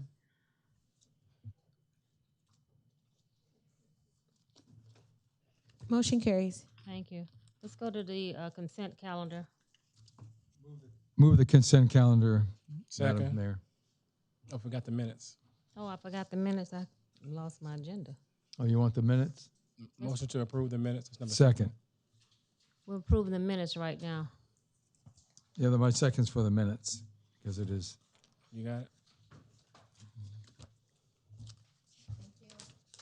Thank you. Yes. Oh, okay. And then I'll move the consent calendar if the minutes are complete. Items number 8 through 30 on Okay, the motion consent. carries for the minutes. Thank you. Items number 8 through 30 on this consent calendar. So moved. Need to pull 2 items. It's been moved and properly second. Who's the second? I just heard the motion by Councilmember Deere. I'll second it. Thank you, Dr. Hilton. She moving tonight. She ready to go. So I'll second it to keep us going. I need to pull 2 items. Full item, MPT, what items are you pulling? I think it's 23 and 24. 22 and 23. We're gonna move the consent calendar with exceptions of item number 22 and 23? Yeah. 22 and 23. It's been moved and properly second. Please cast your vote. Motion carries. Item number 22. Thank you, Madam Mayor. I just wanted staff to come up and give a overview so that the residents will know what's happening here in the city of Carson regarding our Electrical Clean Power Alliance innovative funding participation. Yes, thank you, Mayor Pro Tem. This particular item, through the Clean Power Alliance and Innovation Fund Participation Agreement to accept the $163,000 in grant funding. This presentation will be given by our Sustainability Energy Officer, Rita Culture. And so Ms. Rita will present now. Thank you, Mr. City Manager, Madam Mayor, Mayor Pro Tem, council members. The Clean Power Alliance Innovation Fund supports Carson's efforts to expand sustainability programs through competitive grants focused on electrification and emission reductions. In round 1, the city secured just under $87,000 to launch the EV Charging Wallet pilot program, which provides residents with rebates for charging at city stations and builds internal program experience. Building on that success, the city submitted and was awarded another some additional funds in the amount of just over $163,000, which is on the agenda for today. This is round 2 to implement a residential lawn and garden equipment rebate program to reduce neighborhood air pollution and advance broader climate goals. At this time, the requested action is to approve the agreement, and staff will return to the City Council with full program details and dates for implementation guidelines before we launch the program. So again, today's action is just to approve the program participation agreement. I also have some stats on the EV Charging Wallet pilot program if the council's interested. Yes. Okay. So the EV Charging Wallet pilot program provides direct reimbursements. Again, this is the funding that the city received in round 1 from the Clean Power Alliance, and it provides direct reimbursement to approved Carson residents to help offset the cost of charging their electric vehicles at city-approved charging stations. And this program launched just a few months ago. We've had a total of 107 total applications. Of the applications, 86 have been approved, and participation is well distributed across the city. District 4 is leading at 25 approved applicants, and then we have District 2 and 3 each have 20 approved applicants, and District 1 at 21 approved applicants. And we have a capacity for 80 participants or 80 approved applicants per district. So you're all neck and neck. We're going to have a running tally. And with that, I think that concludes my presentation. Thank you for that. I just wanted to have the residents know what was happening with Clean Power Alliance. We on the board are working very hard to make sure we bring back innovative ideas. And that I think in the beginning when we actually joined the Clean Power Alliance, we were trying to do community benefits and making sure that we get community benefits coming back to this city and making sure the funds, rotate back to us because we're paying for our electricity bill. We should get something back in our payments. So if you have a EV vehicle and we're able to give you, not loud enough? If you have an EV vehicle and that you would like to be on this program, please utilize our website to get the information on how you can be a part of the EV charging envelope wallet program to get the ability to get some of your costs reimbursed from you actually using an EV vehicle here in the city. But I'm just glad that we have the program in place, and that as we get further and further into our Clean Power Alliance, there will be more programs being unveiled as we move forward. And again, to staff, to Rita, and to the city manager, thank you for this presentation. And I move staff's recommendation. Second. Moved and properly second. And while we're talking about Clean Power Lines, to my residents, I want you to be mindful of these salespeople who's coming through from Sunrun. Do not buy into this, because it is not. I have it on my home, as I mentioned before. The bishop has it, and I'm just finding out there's a number that you can call if you want to get out of that contract. I was told that I couldn't, but my utility bills have doubled, tripled, and it, and so I want to make our residents aware. No, your mayor is not referring them. That I'm not, and I don't think our bishop is not referring them. We both have this, and it's like putting a second on your home. And you can't get out of the way they told us and promised us the world. But if you sell your house, you got to pay that solar off. And people, it's just not what it was cut out to. So it's Sunrun. And I was talking to him the other day, so I'm just putting it out publicly. Do not, unless you want a second on your home, sign up for this Sunrun. My bills were $300 and some, and now they're close to $4. Talking about we were saving energy, stockpiling it. Yeah, right. So be mindful, be aware. Do your homework, do your research. There are some solar companies out there that some of the residents have a zero bill, but like I said before, I wasn't home, but anyway. Please cast your vote. Who, me?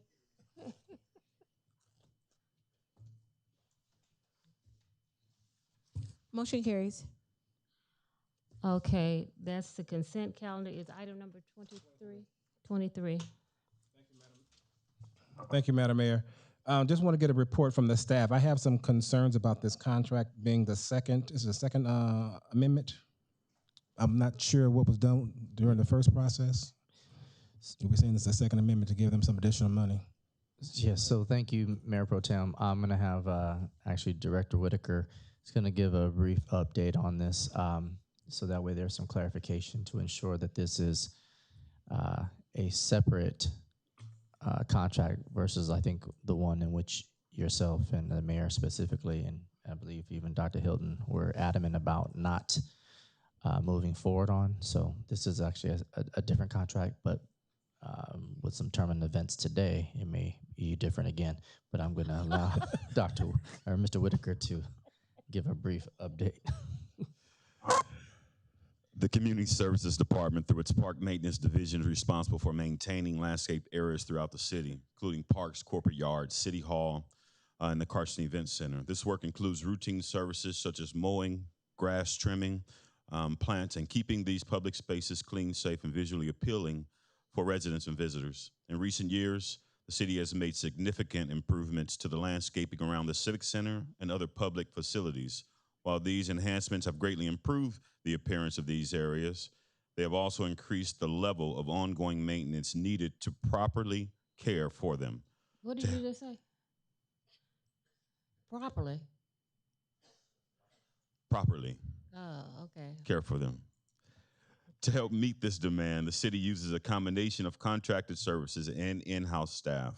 By utilizing a contractor for routine tasks like mowing and general landscaping, city staff are able to focus on more specialized work such as maintaining irrigation systems, improving turf health, addressing safety issues, and preserving the long-term condition and appearance of city assets.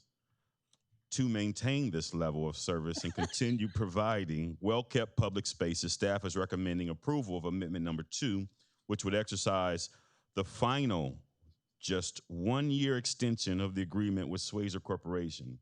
The cost for this final year is $395,000. bringing the total not to exceed contract amount to $1.2 million. Approval of this amendment will allow the city to continue providing consistent, high-quality landscape maintenance across its parks and facilities. Approval amendment in terms of approval amendment number 2 to the contract service agreement with Swayzer Corporation to continue providing recommendation, providing mowing and landscape maintenance services from May 28, 2026 through May 28, 2027 for total contract amount. What I will say, or authorize the mayor to sign amendment number 2, subject to final approval by the city attorney as to form. We currently have 2 contracts with Swayzers. This is for the mow and blow contract. The issue that we have and we're dealing with right now is the medians. I know right now we have our park maintenance staff along with our public works staff on the weekends working to get our medians where they're supposed to be, because what we were getting, we were not pleased with. In regards to the mow and blow contract, the article that I'm reading now, this has worked like a dream for us. We even have a side letter that's also attached to this particular item from Ask Me 809, agreeing that this is something that the employees want as well. Instead of having our employees riding on the mowers, cutting the grass all the time, which are more of a mundane job, we have them doing landscaping, irrigation, and that's why we've had the huge change in regards to our parks, our facilities. Our grass is green again, and they've been able to do some of those bigger jobs that we have in the city. So it's the recommendation of the council, but that concludes my report. Thank you for that report. My concern is, so we have groundsmen, and that they work in our parks department. So only thing they're doing now is planting flowers and cutting shrubs? No.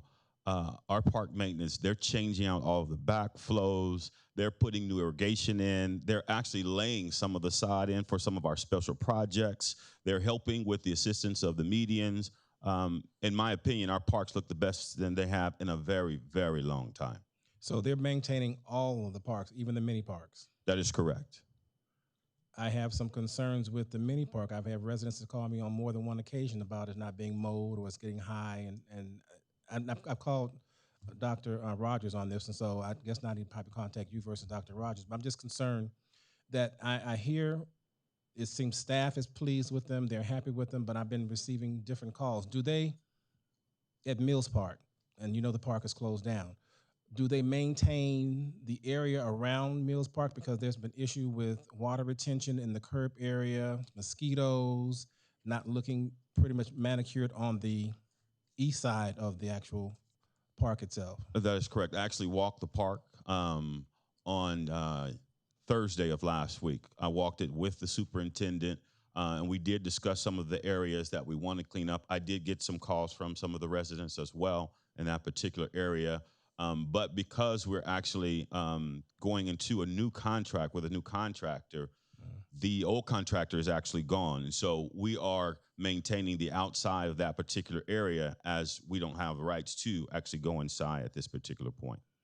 So this contract is the $1.2 million just for mow and blow? That's it? Mowing and blowing? Their whole scope of their work is just to mow the lawn? They mow, blow, edge also. That's their contract. That's for the entire year. Ooh, some expensive gardeners, okay. I think you guys all know my concerns with this, and I would not give them a one-year contract. One of the medians are we out to bid on some replacements? Go ahead. Who? Are you referencing the medians, Madam Mayor? Yes, So- we're going out to bid for the medians, but will they be in charge? Who's going to maintain the parks after we get the medians in? Maintaining the parks is going to be per that contract. With Is this going to be Director ongoing? Whitaker. Ongoing for more than a year? No, once we finalize this final year, then it goes back out to RFP again. Well, I would give them 6 months and send it out to RFP. I am not happy. I know we've made improvements, so I just would not give them a whole year contract. We are in the position we are right now because we just kept paying and paying, and those medians, I asked for a price on what when Maria Slaughter was here, and then I walked in City Hall today.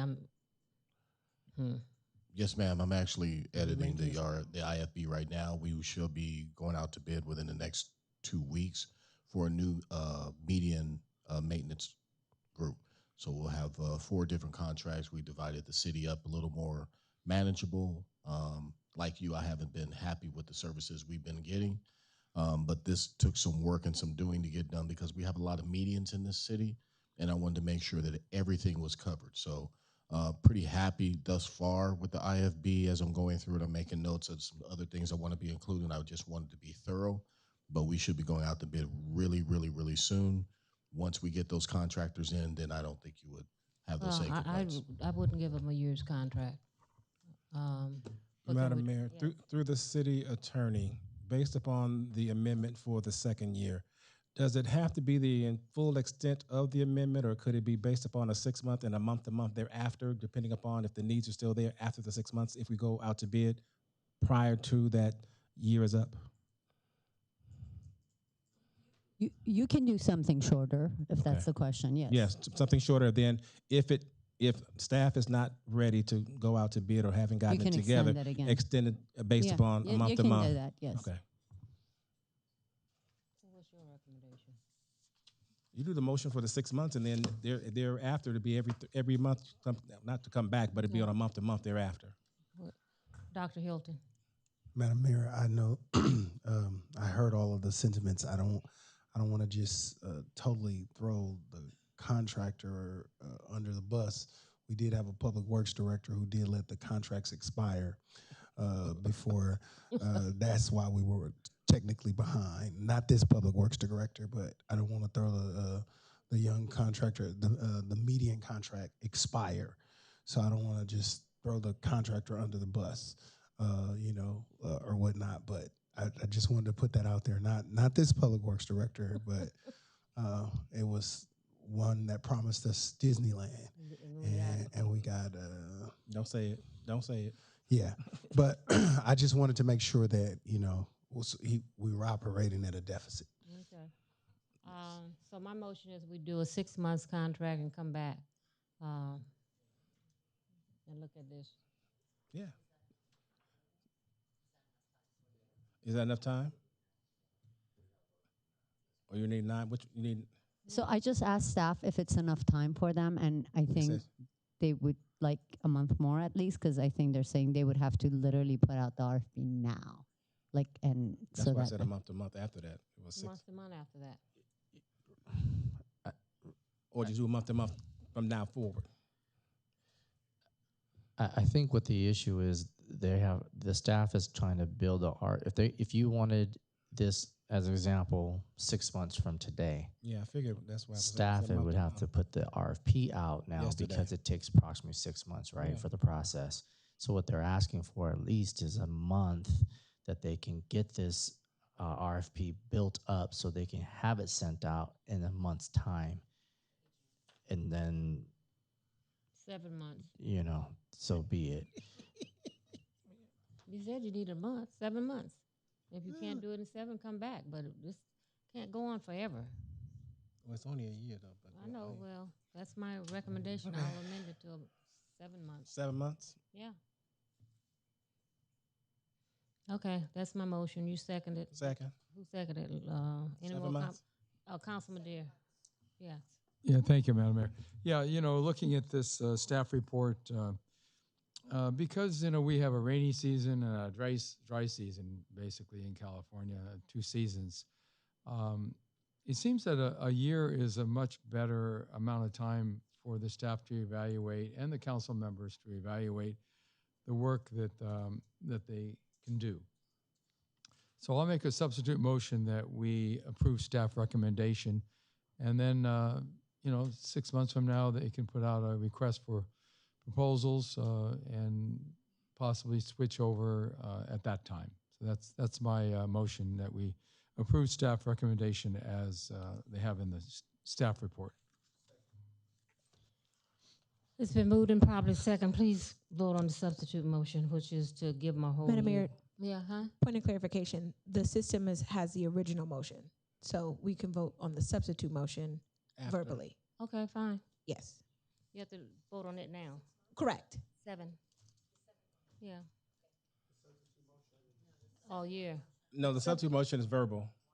The substitute motion is for the time length of 1 year, and it's going to be a verbal vote Yeah. because the This system is set this up for the original This motion. is for the 7 months. So No, this is for the 1 year. The Okay. substitute motion is for the 1 year.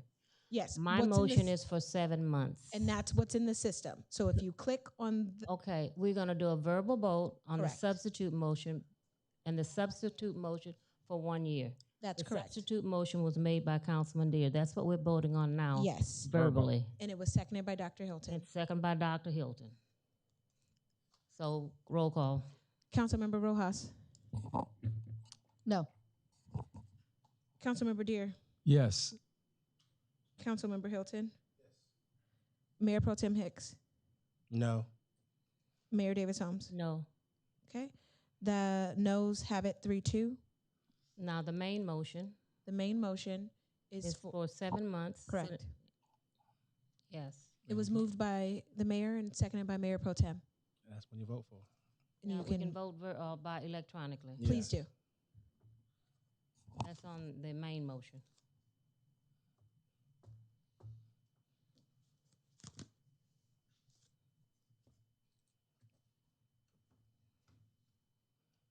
The motion carries.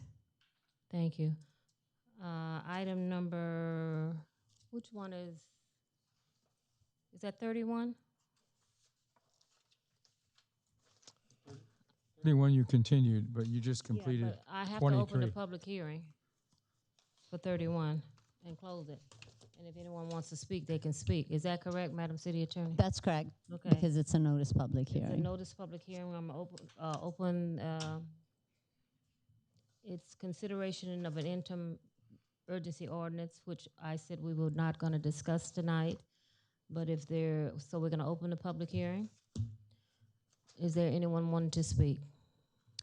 Yes, but just in line Yes, with, oh, yes. Was Thank it you. properly posted and all that? it was, the notice of public hearing has been given pursuant to the applicable law, including but not limited to the proof of timely publication received by my office. The notice to the applicants via email, phone, or Zoom was confirmed by staff. The agenda posting requirements were met. The posting affidavit is on file in the clerk's office, and we received 21 written communications for this item. Okay, and you have those. Is there anyone wishing to speak? This item will not be taken up tonight, but if there's someone wishing to speak, you can at this time. Yes. Okay. Alfred Saddle. Pete Marsh. Let's do it this way. Is anyone wishing to speak on this item without us going through the list? Because they've all left. Seeing none, Okay. close the public hearing. This item has been removed from the agenda. Madam Mayor? Yes. So I move that we continue the public hearing to a time certain, to your choice. No, I just pulled it and I'll bring it back. I don't think We don't know when. Indefinite? no, I didn't say indefinite. It's just been pulled. I'm not going to discuss it tonight. It may not come back. No, it's okay. It's just you have to let the public know that you're either going to bring it back to a time certain or you're going to bring it back indefinitely. It could be any time in the future, or it could never be brought back. I think the mayor was clear. She said that she's just not considering it tonight, and then we'll assess if she's bringing it back or not. So it's not going to be to a date certain. We would have to renotice it for a new public hearing if she decides to put it back on the agenda. Okay, as long as it's renoticed so the people that were here tonight will know that they could come back Of in the course. future. Thank you.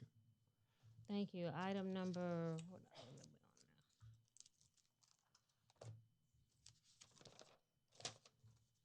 we on now? 33? 33? We did 33.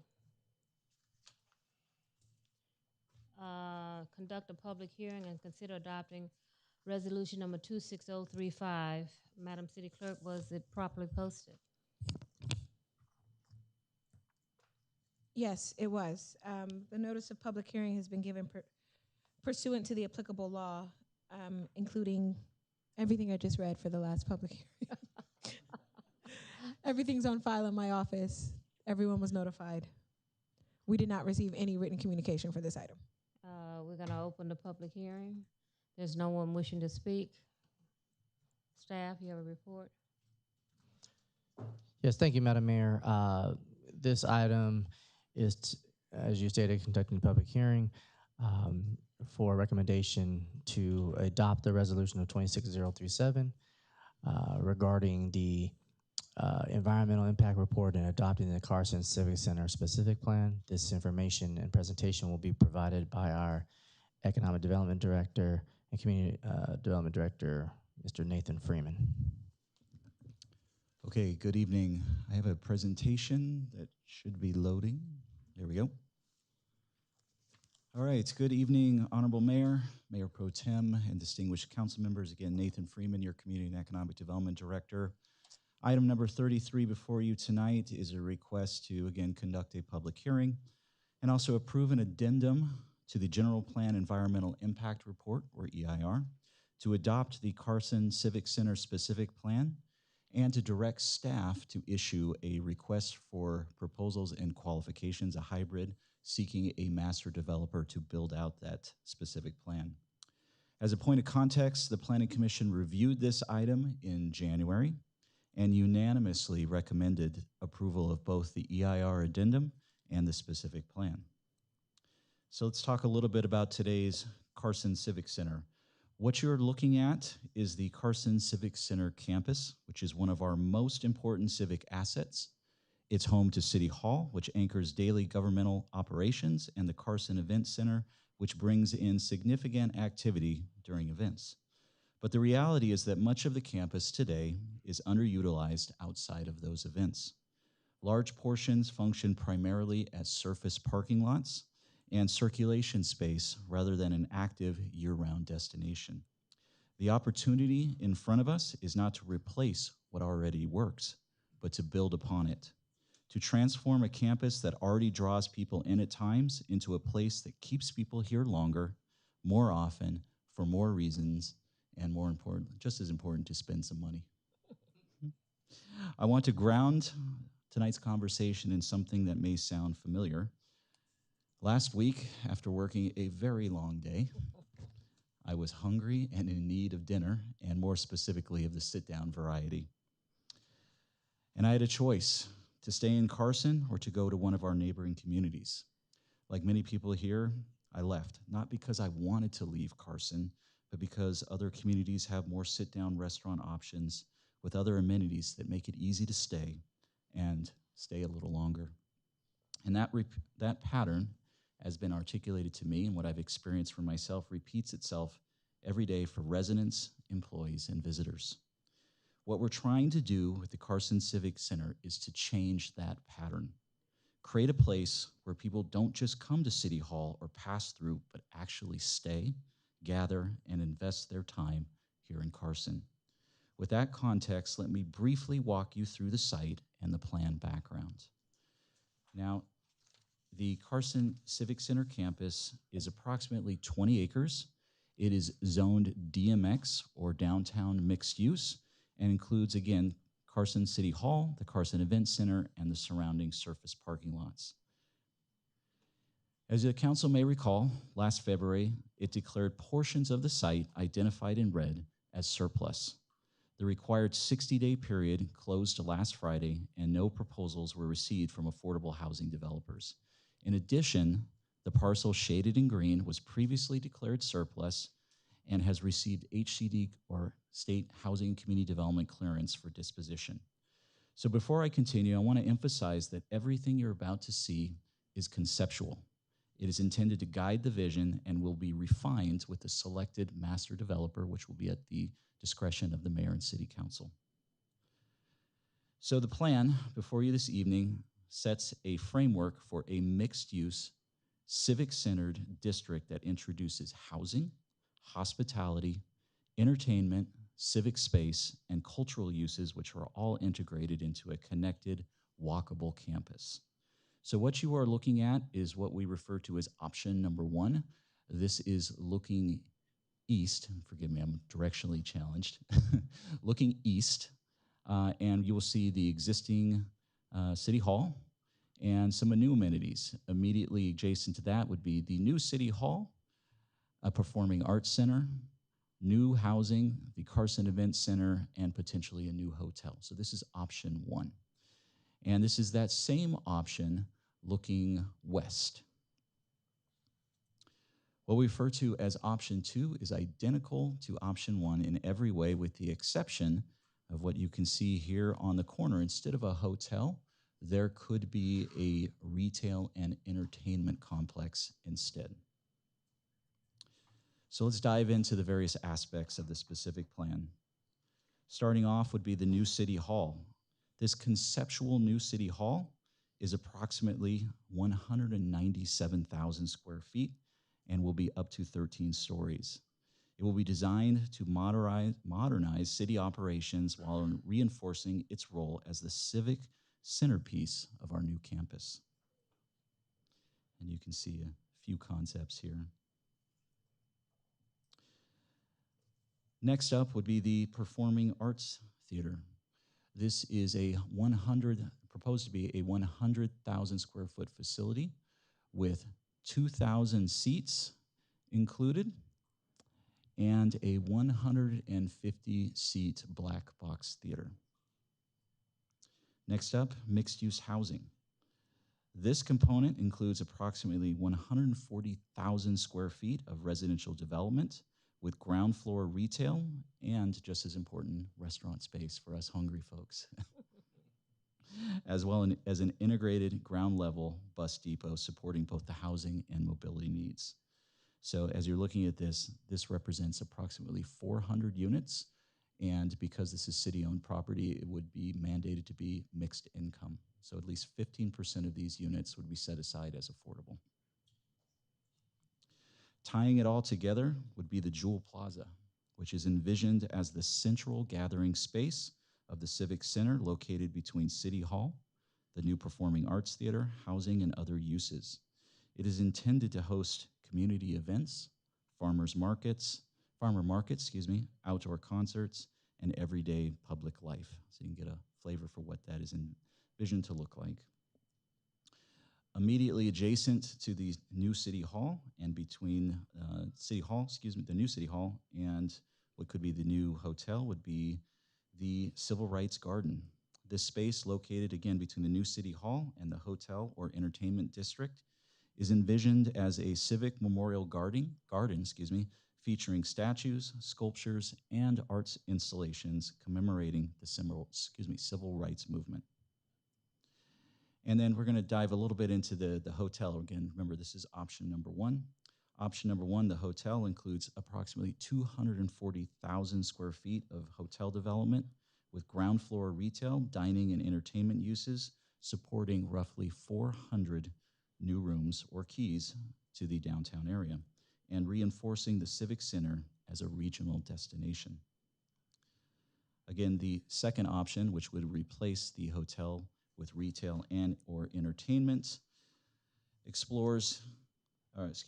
includes approximately 130,000 square feet of retail, 30,000 square feet of restaurant space, 30,000 square feet of museum space, and a 50,000 square foot flagship sports entertainment venue. You can get a flavor for what that could look like. So with that, staff's recommendations this evening are to the council conduct a public hearing. Afterwards, adopt resolution number 26-037, a resolution of the City Council of the City of Carson approving an addendum to the Carson 2040 General Plan Update Environmental Impact Report, or EIR, and adopting the Carson Civic Center Specific Plan, and authorizing staff to issue a request for qualifications and proposals, better known as a RFQ/P, seeking a master developer to implement the Carson Civic Center Carson Civic Center specific plan as articulated for you this evening, contingent upon upon receipt of full HCD clearance for the surplus properties. Madam Mayor, that concludes my presentation. After the public hearing, I'm available for any questions. Well, that's nice.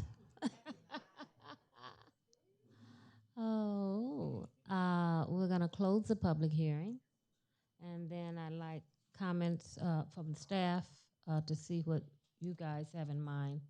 But for me personally, I like option number 2 because we already have a hotel and we don't want, and they're renovating that hotel, and we don't want to build a hotel and we have one, the DoubleTree, that's rebranding. The city manager and I and our assistant city manager have been looking at some renderings from that, so it would take the place of option number 1, and therefore we could have that entertainment center. That's my personal, but we already have a hotel, and then we have interest. I hear from the bishop and I were at a meeting, and there's another hotel being proposed, so we don't want to overbuild hotels, but I really like the sports center. I think that would be something that would really give people a reason to stay in Carson, and then they could walk over to the DoubleTree. So I'd like to hear from my colleagues.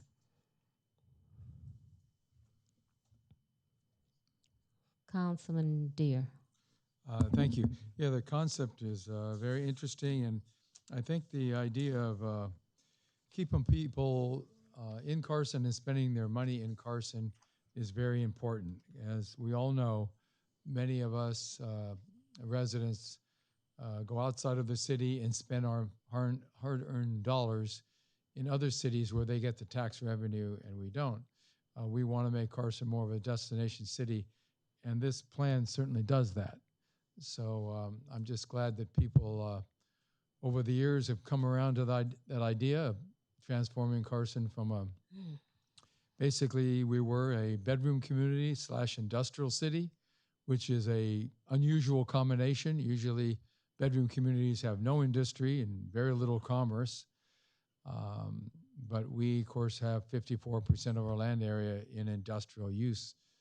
And so making it a destination community has tremendous benefits for the residents of Carson. Not just amenities, but it generates lots of tax money to keep our city financially healthy.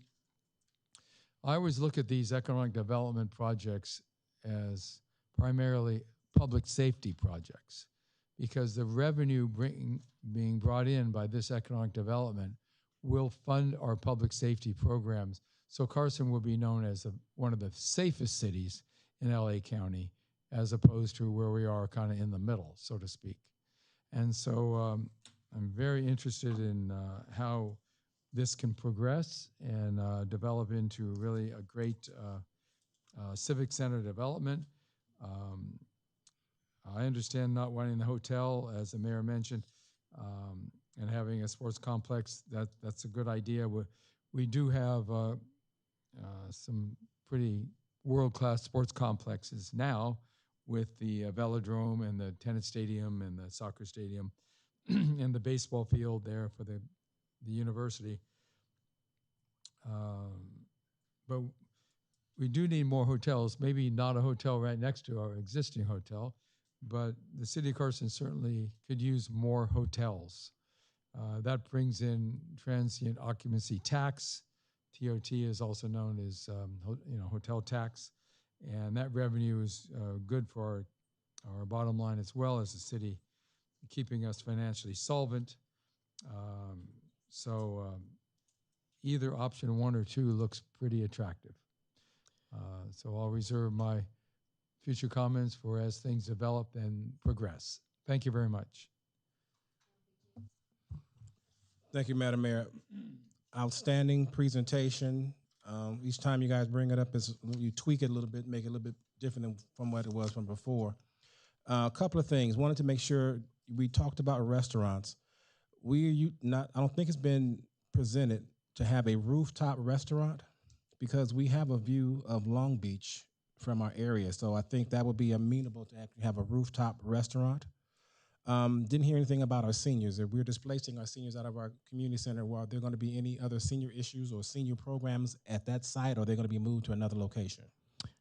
No, actually, with the increased size of the new city hall specifically, and then the revamping of our current community center, event center, it actually is going to provide more space. We're not relocating any of the senior programs. They'll still be consistently there. The stroke program. As well as our teen center that will soon to become, will be included here. Stroke center will stay where it is. Early childhood. Early childhood. Every single project, every program that the city has currently here at the Civic Center will remain here in addition to additional ones. This provides space, more space for the city. And then as far as point of clarification, I just wanted to make it clear that the concepts and options that are there are not necessarily for you all to say, to vote on tonight. Obviously, you can have your preferences, but when we put the RFP out, the developers will provide options for both so that way you can see both plans, right? And it's not it's a entertainment sports potential district, if you will, not a sports campus or sports venue. In other words, there's not going to be a competing interest. It's not a soccer stadium or football stadium or a basketball arena or gym. It's an interactive potential gaming entertainment type of district, along with restaurants and retail. So just wanted to kind of clarify that point. And then my final one, in rendering 1, did not have it. Rendering 2 talked about it, a museum. So that was the other part that I saw, that 1 did not have it, but 2 did. So just. Correct. So the museum option is an option to provide, and again, that will be something that the developers will provide and present. It's okay, no worries. Will present, and there could be an amalgamation of both of those concepts from the options. We'll see what the developers actually come up with. This is just something to give you all an idea, and then for us as staff to be able to send out in the RFP to give the developers an idea of what we would like to have. And so just because one option has the museum and another option may not, does not necessarily mean that the developer could propose a museum on both. If that's something that interests council, when we put that out, we can advise that as well. Okay. Very excited about that. You know, I think this actually sparks excitement with our residents, you know, to know that this is potentially coming to our community. We are looking at our real estate, our home values going up, and idea that I tell people, when you move out, you may not can move back. So just be mindful, but this is outstanding. This is something that's going, as you say, the jewel of the South Bay is a little bit bigger than that, but than a jewel. It's bigger than that. But I'm just saying, this is something that's very good for this community, well overdue. There's been nothing, I think, on this magnitude has been done besides probably the mall at one point in time. But other than that, I mean, anything of that magnitude being built in the city. But again, this is a new day for the city. I want to make the motion, but I'm going to let my colleagues speak before I even do that. Thank you, Mayor Pro Tem and Mayor. I think it's incredible, and I know it's kind of like a boilerplate for what we would like to show and get developer ideas. I think we do need a world-class hotel here, something more 4.5 stars, 5 stars, that we can go. And I think all of the great hotels we have now are just hotels. I think there's some more elevated hotels that we can have that come to our community, and people might want an elevated experience. I love the renderings. I'm excited about the renderings. And I think that we would love to move forward. We might have to change the name from the Jewel of the South Bay to the Treasure Chest of the South Bay, because we got more jewels now. The jewelry box is getting pretty full, and we want to keep moving the city forward. So hats off to you to finally bring this concept to pass and to do your due diligence of the Surplus Land Act and to put it out there now that we got the roadblocks out of the way and we're not encumbered. We can move a little bit faster and farther. Thank you so much. Thank you. I'm excited. All my colleagues said everything, and I agree with everything that they're saying. Thank you, Mr. Freeman. That presentation was outstanding. Your DJ voice alone was impressive, so thank you for that. Thank you to the staff. Everything looks great, and looking forward to the jewels of the South Bay, maybe Jewel of the South Bay 2.0. Maybe we get that. So hey, you know what? Let's adopt resolution number 26037, a resolution of the City Council of the City of Carson approving an addendum to the Carson 2040 General Plan, updating environmental impact reporting, and adopting the Carson Civic Center specific plan. Authorize staff to issue a request for proposals for a master developer to implement the Carson Civic Center specific plan, contingent upon receipt of a full HCD clearance for the surplus parcels. Second. Yes. Second the motion. All right. Thank you. If I may, Madam Mayor. Yes, you may. Thank you. I just wanted to thank our Assistant City Manager, Dr. Lennox, for really putting the nuts and bolts with this project.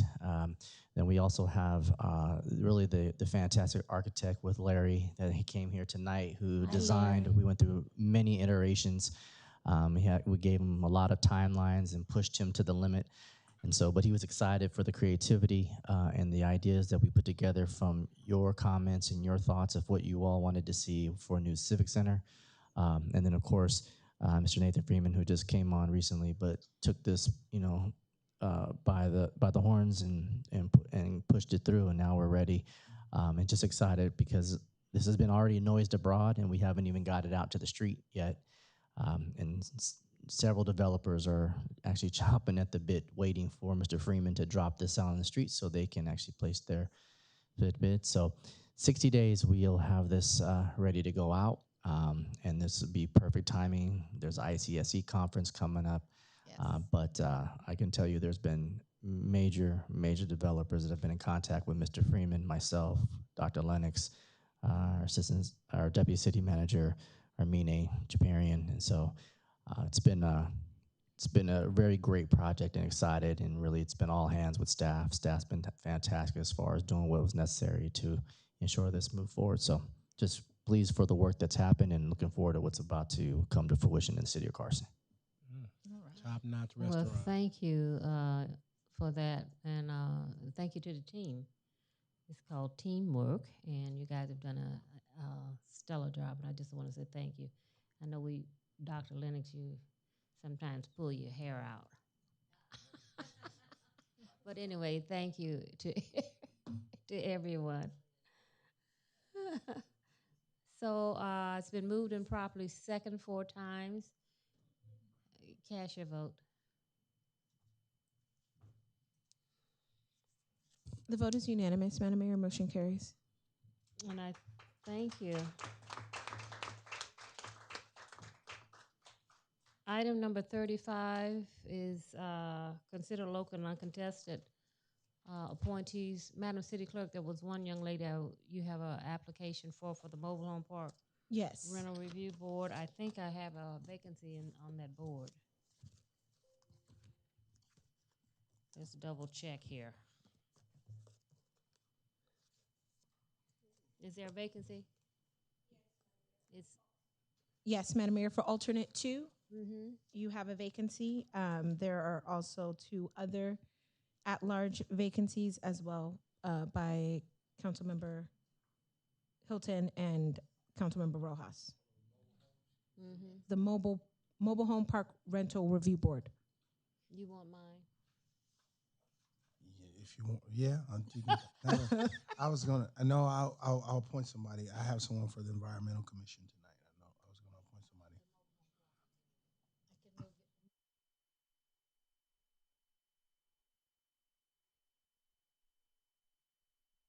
She's gonna.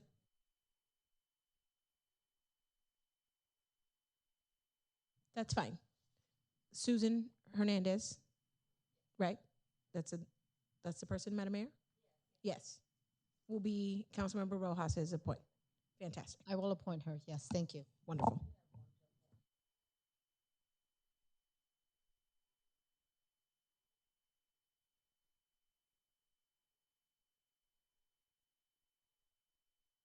Commission. Environmental Commission, Alejandro Rojas. Okay. And then Madam Mayor is on the Public Safety Commission. My Public Safety Commissioner, she retired. Public Works Commission, she retired. Kelly Todd, she retired. She retired. She's on to bigger and better. Oh yes, yes. She just became a Delta. Congratulations. Welcome to the D9. Ken, as she was telling me that she was going to leave, is John a permanent person or he's an alternate? Okay, all right. She's vacated. Yes, and we're on top of that. We received the letter. Yes.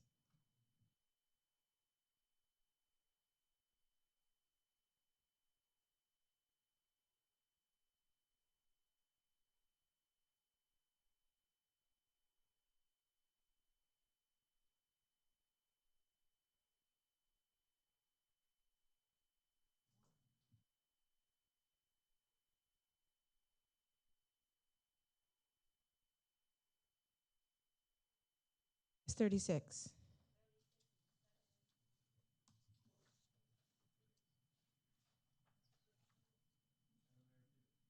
Madam Mayor, if you don't need a staff explanation, I'll just move to approve this second reading.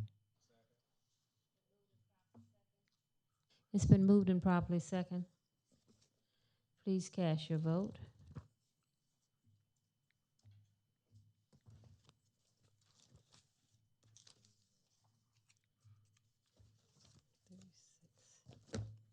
Motion carries. Okay. Now we're on. I'm looking at my computer. Oral communications for matters not listed on the agenda. All communications for matters not listed on the agenda. You have any speakers? Yes, Madam Mayor, I have 5. Lawrence Flinton, non-agendized items.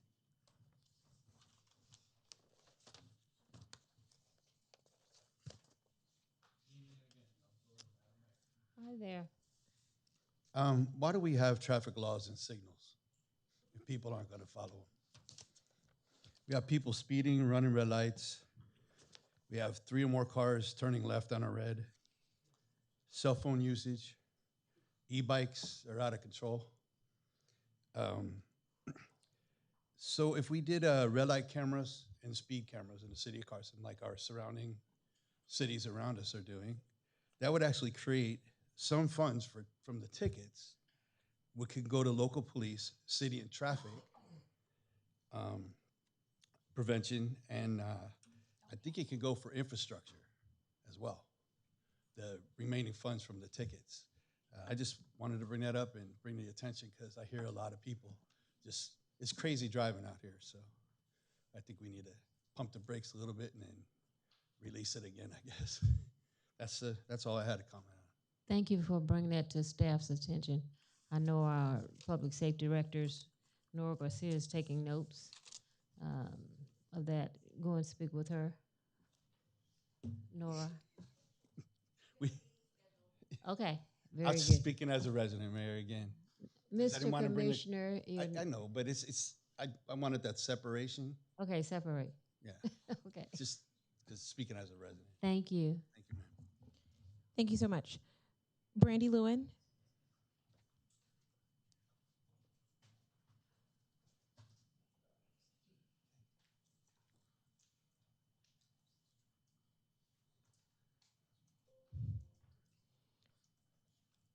Good evening, I'm Brandy. so excited. You have 3 minutes. Thank you, Dr. Bradshaw. I'm so You're welcome. excited about what's coming to the city of Carson. Good evening, Madam Mayor Lula Davis Holmes, Mayor Pro Tem Cedric Hicks, my councilman, Councilman Dr. Jawan Hilton, Bishop as well, Councilman Jim Deere, and Councilwoman Arlene Rojas. I just have a couple of questions. The first one is in regards to the Tesla charging stations at the community, at the Civic Center. Wondering who's responsible for the maintenance on that. As often when you go there, many of the charging stations are inoperable or they're not working. The other concern I have is about the cost of the charging stations. I don't know what that pertains to, but we're really not competitive with other cities and I would want to charge in our home city. And I know we have the EV program. I've been approved for the EV program. The challenge is the EV chargers that are attached to that are not the Tesla chargers, and it's a little different with charging with that. So I'm wondering if it's possible to include that in the EV charging, if you will.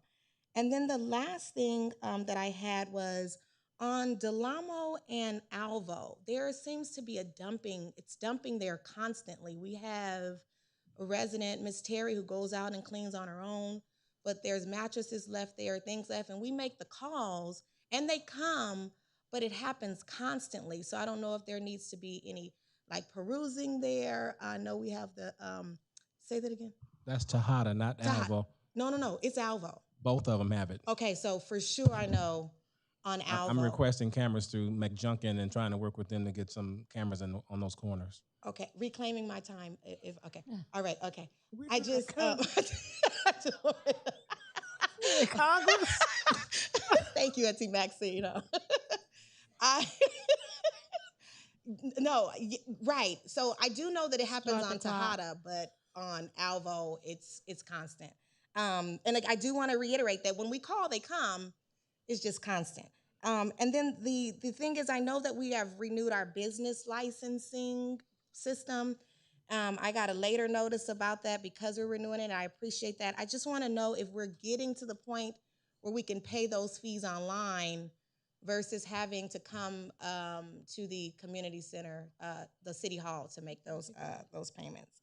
And that was the last thing. I thought we could pay online. Is that? Yeah, Can we you help pay me on- with that? I would be grateful. Thank you so much. Okay. All righty. That's good. We're good? All right. Okay, thank you, Brandy. Alejandro Rojas. Oh, he just got appointed. Good evening, sir. Madam Mayor, Hi, Alejandro. distinguished council members and city officials. I am Alejandro Rojas, a retired educator. I am here tonight to address a public safety concern. For the recent coyote attacks on children and pets in our community, which have intensified fears among Carson residents. In my experience, particularly the elderly, which I include myself in, the residents in North Carson. As a possible next step, it is my humble suggestion that we build on a previous discussion, which is to organize a town hall meeting to develop proactive solutions to this urgent matter.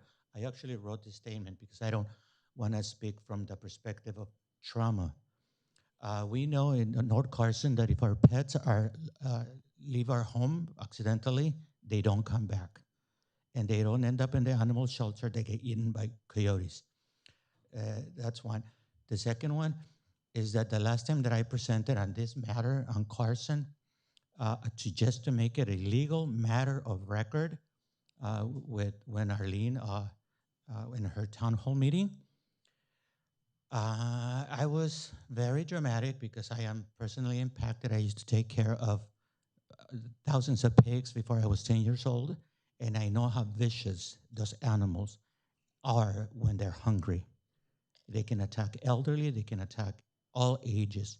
So since we have legal assistance here, the suggestion that we had was to create sounds to scare the coyotes. to sprinkle water from a bottle, to open an umbrella, to inflate a trash bag. And the other suggestion is just to let a lot of agencies know, but well, it's national news now, world news, because on the same coyote that attacked a child in front of possibly hundreds of people attacked a second child. The DNA test proved that. I stopped walking my pets and at the Dominguez Dignity Health Sports Park because I see packs of coyotes there. A child was attacked there. There's a coyote roaming around our city that already attacked a child. I'm trying to make it a matter of record here because it's on the social media. And I'm here as a humble resident with a little bit of guilt because a lot of times I don't participate in my own city. I'm a first generation immigrant, so I have, like we always call home, the home we left 50 years ago. But I'm here and I'm offering myself to solve the situation. It's a legal matter now. I believe we have lawyers here Madam Mayor, that's 3 minutes. that we're seeking your counsel so that our city is not liable if a second child is attacked at the Dignity Health from that same coyote that is roaming around there. Thank you. I think the town hall meeting, you were trying to get Fish and Game and the other agencies that come out, that's still going to take place. Is there a date on it, Councilwoman or staff? Through the city manager, assistant city manager. Nora, I can't hear you unless you come to the mic. Yeah. Thank you, Madam Mayor. Yes, we're still waiting on Fish and Game to provide an availability date. Okay. So when it is confirmed, we will set that up. We'll set up, their town hall meeting still going to take place. It's just that we have to go through Fish and Game and work around their schedule. And I think it was another agency involved. So we're working on those two agencies. We're gonna host it, but they're gonna facilitate it because it's a Fish and Game situation. The city cannot do much. And those, I think they euthanized 4 of the coyotes already. And they found the one that bit the child, did a DNA. Yes, we're working on it. It's just that we have to go through Fish and Game. I need you to go and become employed by Fish and Game. Madam Mayor? Yes. I know it's not on the agenda, so we can't discuss it, but I just had a simple question, yes or no answer from staff. So is it confirmed that the state of California Fish and Game did capture the coyote that actually bit a child in Carson and it's been euthanized along with, I believe, the report I got was 3 others. Yeah, it was 4. Is that correct? Okay, That's just so correct. the people Yes. of Carson know that this coyote who did this attack on a human is no longer going to be doing that. Correct. Thank you. He took his swings. Okay. Madam Mayor, there's one more speaker. Yes. It's Jason Rabb. Jason.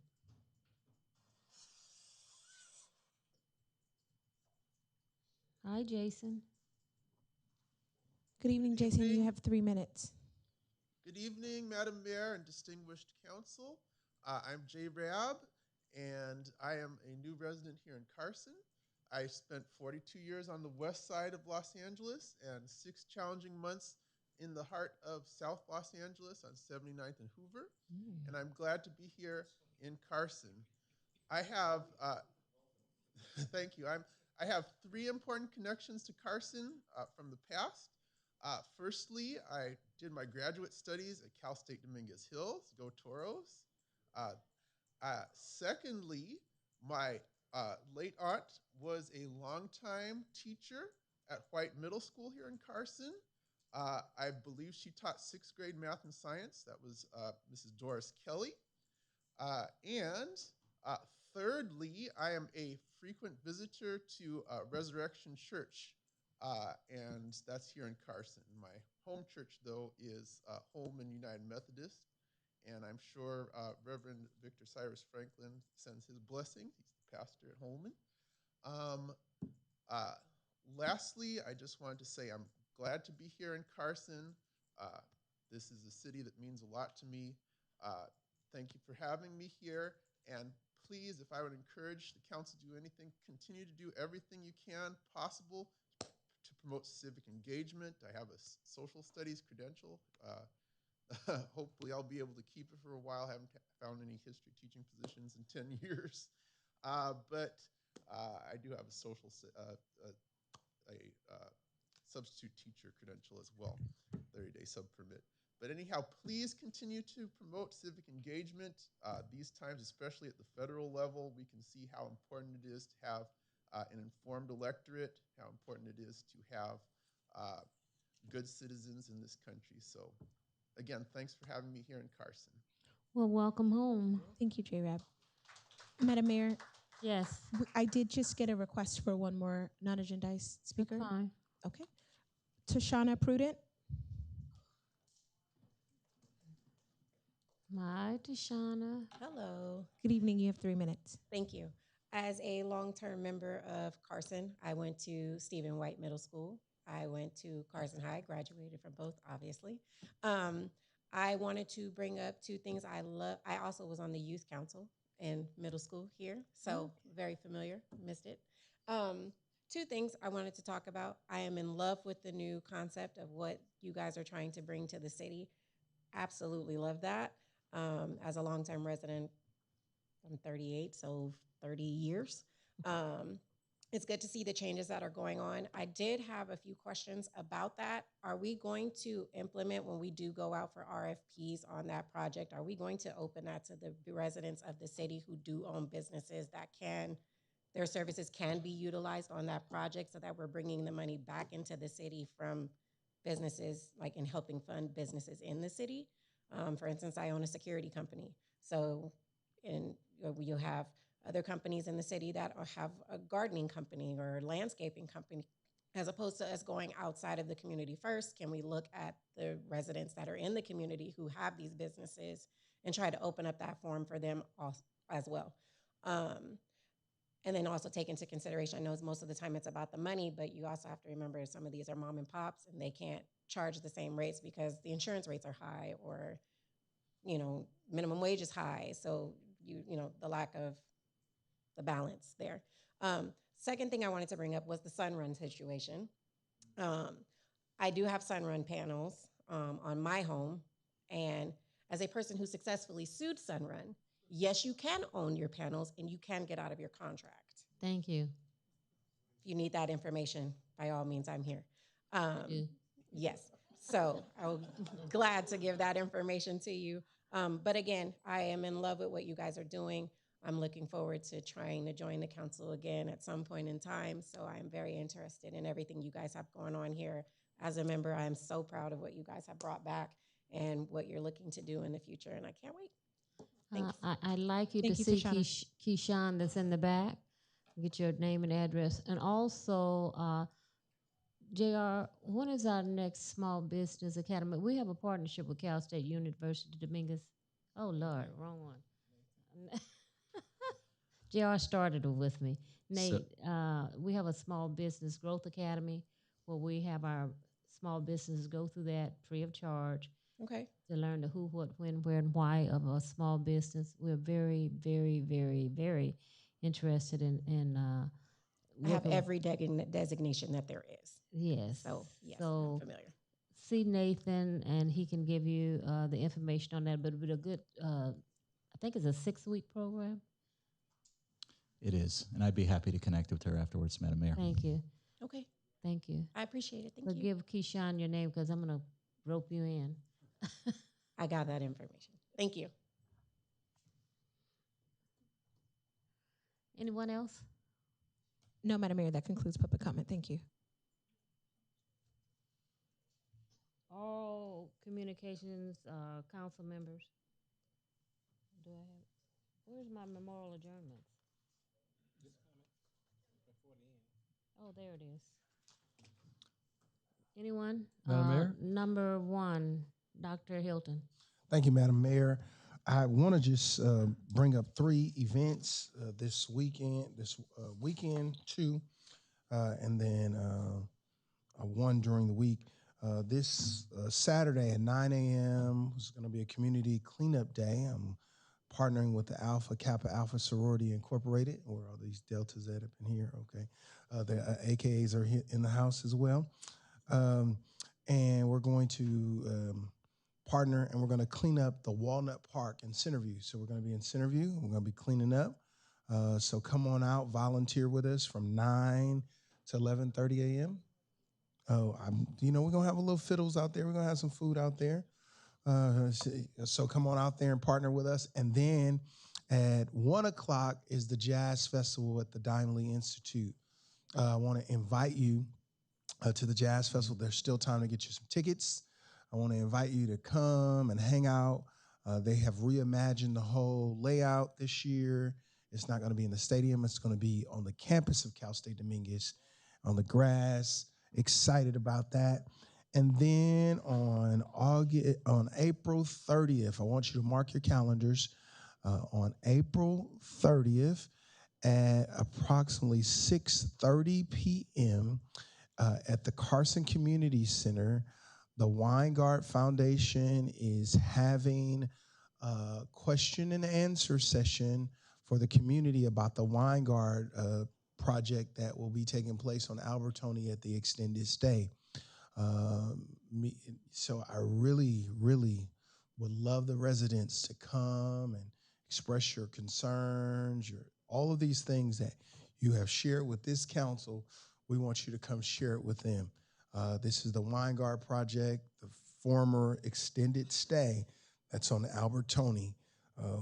We need you to show up on April 30th at 6:30 p.m. In the Carson Community Center in room B. I'm hoping that we overflow that room, that we may have to open up some more rooms.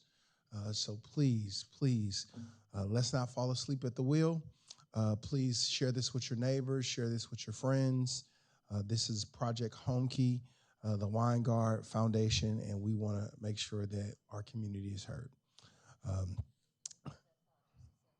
Mr. City Manager or Assistant City Manager, because this is of interest to the city of Carson, can we not publicize and get the word out? Oh, absolutely. Okay. We can, because we want to make sure we have a full house. Sure. We can have our PIL multimedia put together informational pieces and get that out, so that way we can invite the entire city, the public.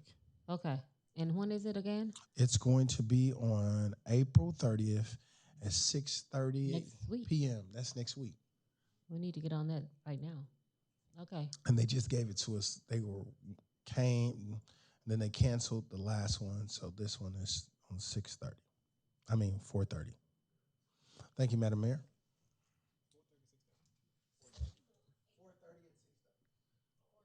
At April 30th at 6:30 at the Carson Community Center, Hall B. Is that correct? Councilwoman. Madam Mayor, that's a great event. I'm thinking we have a town hall meeting scheduled. Maybe we can change it. Yes. Yes, same day, same time. Okay. So, Kristen, let's change our town hall meeting. Try to get it either the following week or the day before. Yeah, because this is a last minute event here that Councilman Hilton is putting together. We need to make that a priority. Okay. Okay. Thank you. Councilman Deere. Yeah, thank you. On the Project Home Key, just want to remind everyone that this type of project was proposed for the city of Torrance. They brought it to the Torrance City Council, and it was roundly rejected. And the housing project sponsored by the County of Los Angeles was canceled. So the reason I bring that up is we may or may not have this project in Carson, but it gives us leverage to be sure that it's the project that suits our community. And the idea we brought up earlier about students at Cal State Dominguez, there's quite a number of students that are actually homeless, but they're college students. And we want to emphasize that if the city of Torrance was able to stop it completely, we should be able to get a project that works for our community, not just a project that the County of Los Angeles wants us to have. or for that matter, the Weingart Foundation, because they want it, doesn't mean that it has to be the way they outline it. It should be the way that we accept it. Secondly, I want to ask the staff about the Earth Day Kids Fest. I know it was canceled, postponed to what date? I never got any information, and my counselor hasn't been able to get any information about when we're going to redo that. Because remember, that was Children's Day combined with Earth Day, so the new name is Earth Day / Kids Fest. And at Dolphin Park is where it was planned. Yes, during that time, we had some inclement weather, and so we weren't able to bring our equipment that we had set up for that particular day onto the grounds.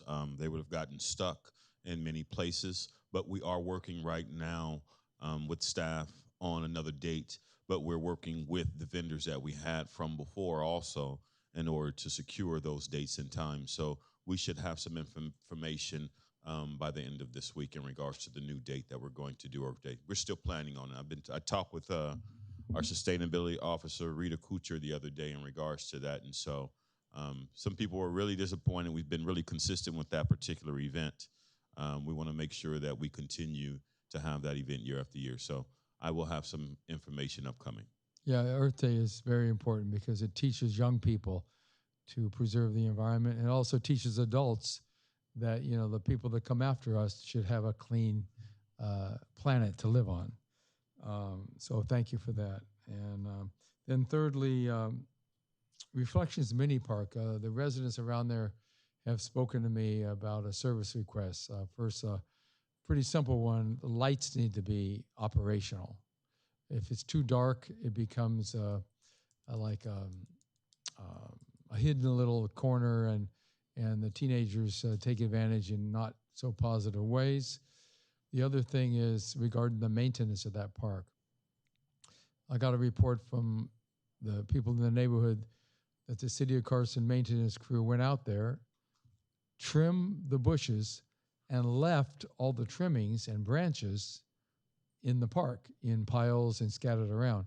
Actually, I took pictures, and I can text you the photographs of the debris that's left around. So I don't know why that happened, but apparently the residents told me that the staff allegedly said, well, we're going to come back and pick it up. And that's been a few weeks, and they haven't picked it up yet. So can we that's get not attention normal to that park? Yeah, that's not normal practice for our staff. Of course not. I will get some additional information in regards to that, and I'll have a crew stop by there tomorrow morning. But for that particular park, we are working to revamp that park. Initially, we had a plan for that park. They are breaking the lights out. It's not that the lights are not working. The lights are being broken out.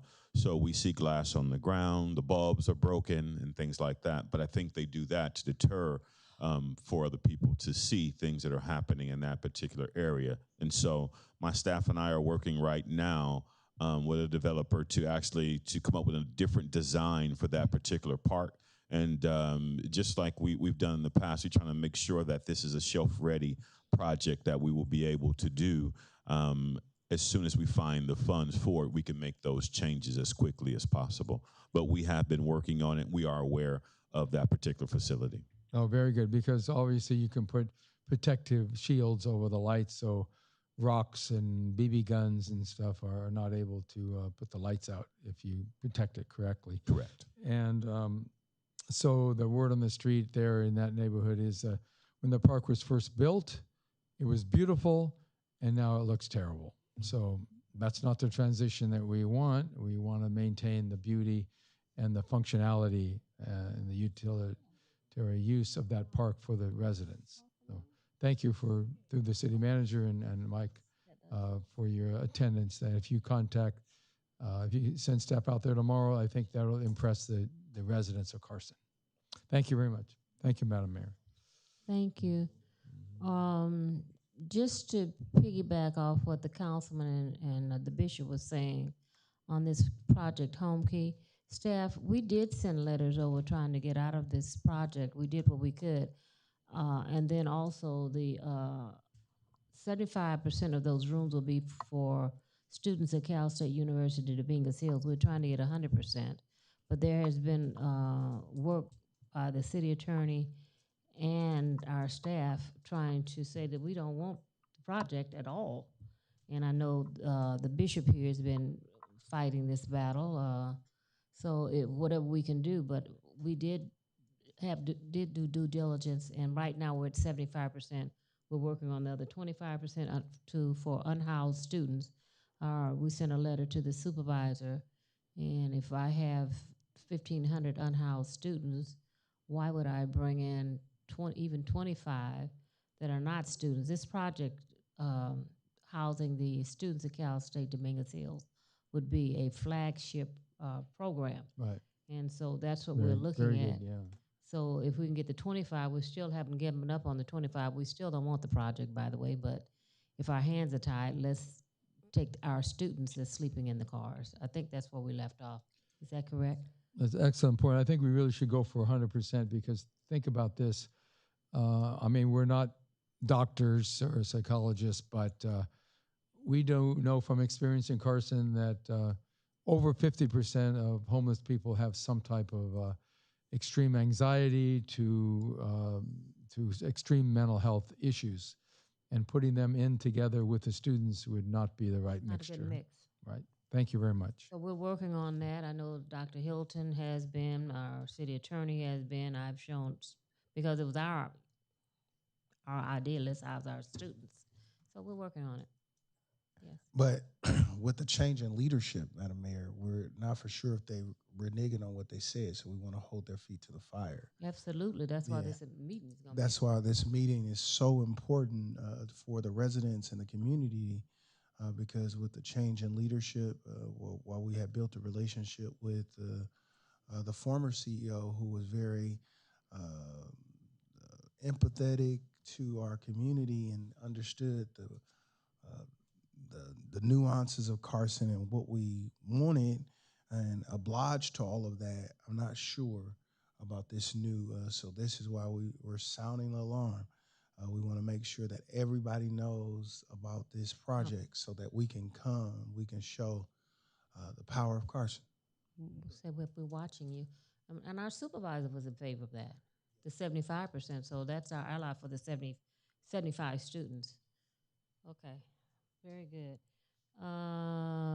MPT. Thank you, Madam Mayor.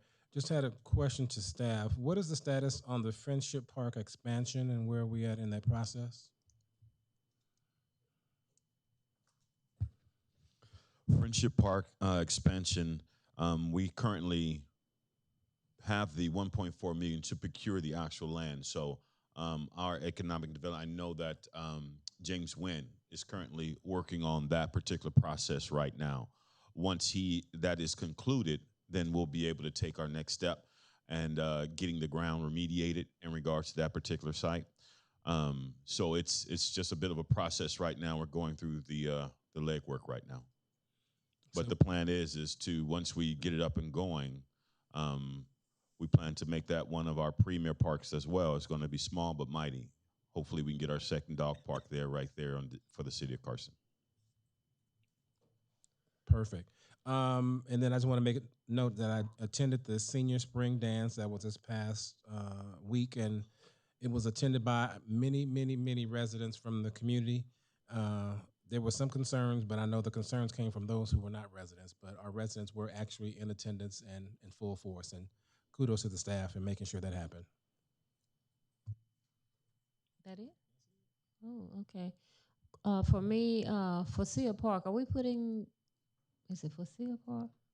Pickleball courts? Carriage Crest Park is getting pickleball. I know Carriage Crest is, but I had a request for Forcia Park. That is correct. We have a space that we already have carved out that we're working on to put a pickleball inside of Forcia Park as well. That's what I thought. I told it was, just wanted to make sure.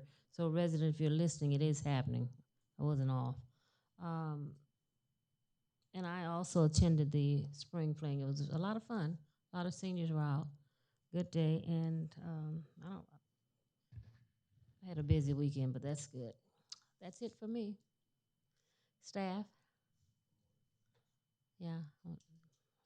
Memorial adjournments. Thank you, Madam Mayor. These are the names that I received. Perpetua Pet Zuniga Rojas, Teresa Leverett, Vincent P. Miles, Melvin Benson, Kenneth Litster, Catherine Anderson. Wow. Wasn't one of those our commissioners?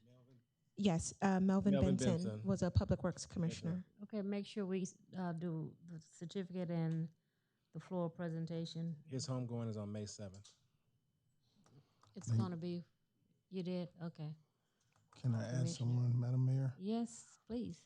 Raynell Latrice Johnson, McElroy, McAdory. Vincent Miles, I know that name.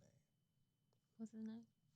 McElroy. You said I did. The mayor submitted that. That's Vincent P. Miles. Yes. I got a request to add him, but I think it's that, no, yours was a commissioner. But someone called me and asked me to add him, so I don't know. Okay. Bishop. yes, let's pray. Father, we thank you tonight. We pray for these bereaved families. We pray that you would strengthen them and encourage them. In Jesus' name, I pray. Amen. Amen. Before I adjourn this meeting, I want to, he's been awfully quiet, JR. You've been working around the clock, but JR is going to be bringing back some amazing ideas for this city soon, which we cannot reveal, but tell me a little bit about the street. It's under construction. Mm-hmm. Yeah, Leonardo. It's been a long time coming, but the street is being constructed. Dirt is being moved over there, which give us a little brief, quick and dirty.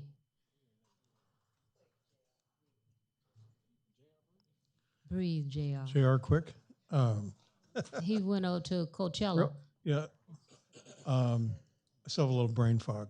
The dirt is being moved. What the large part in the middle that had been a sunken street called Leonardo Depression is all filled in. Street is flat. We're got most of the domestic water in. We've got almost all of the recycled water in. Working on the gas lines, all the utilities.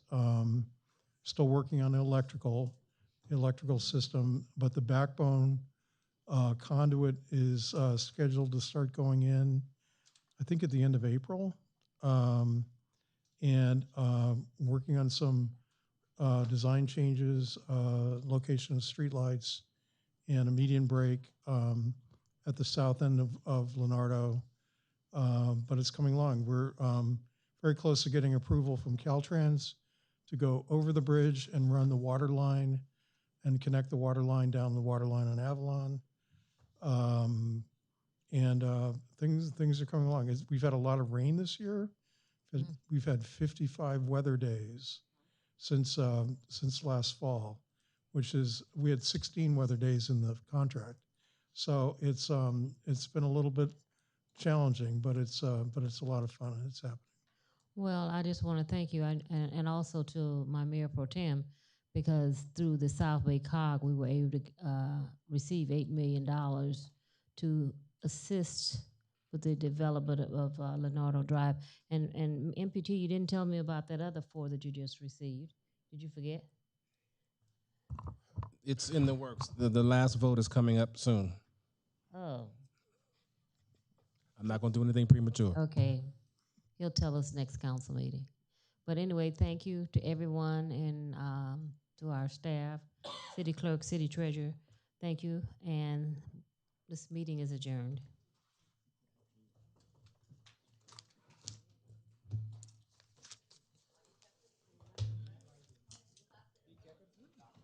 Hmm?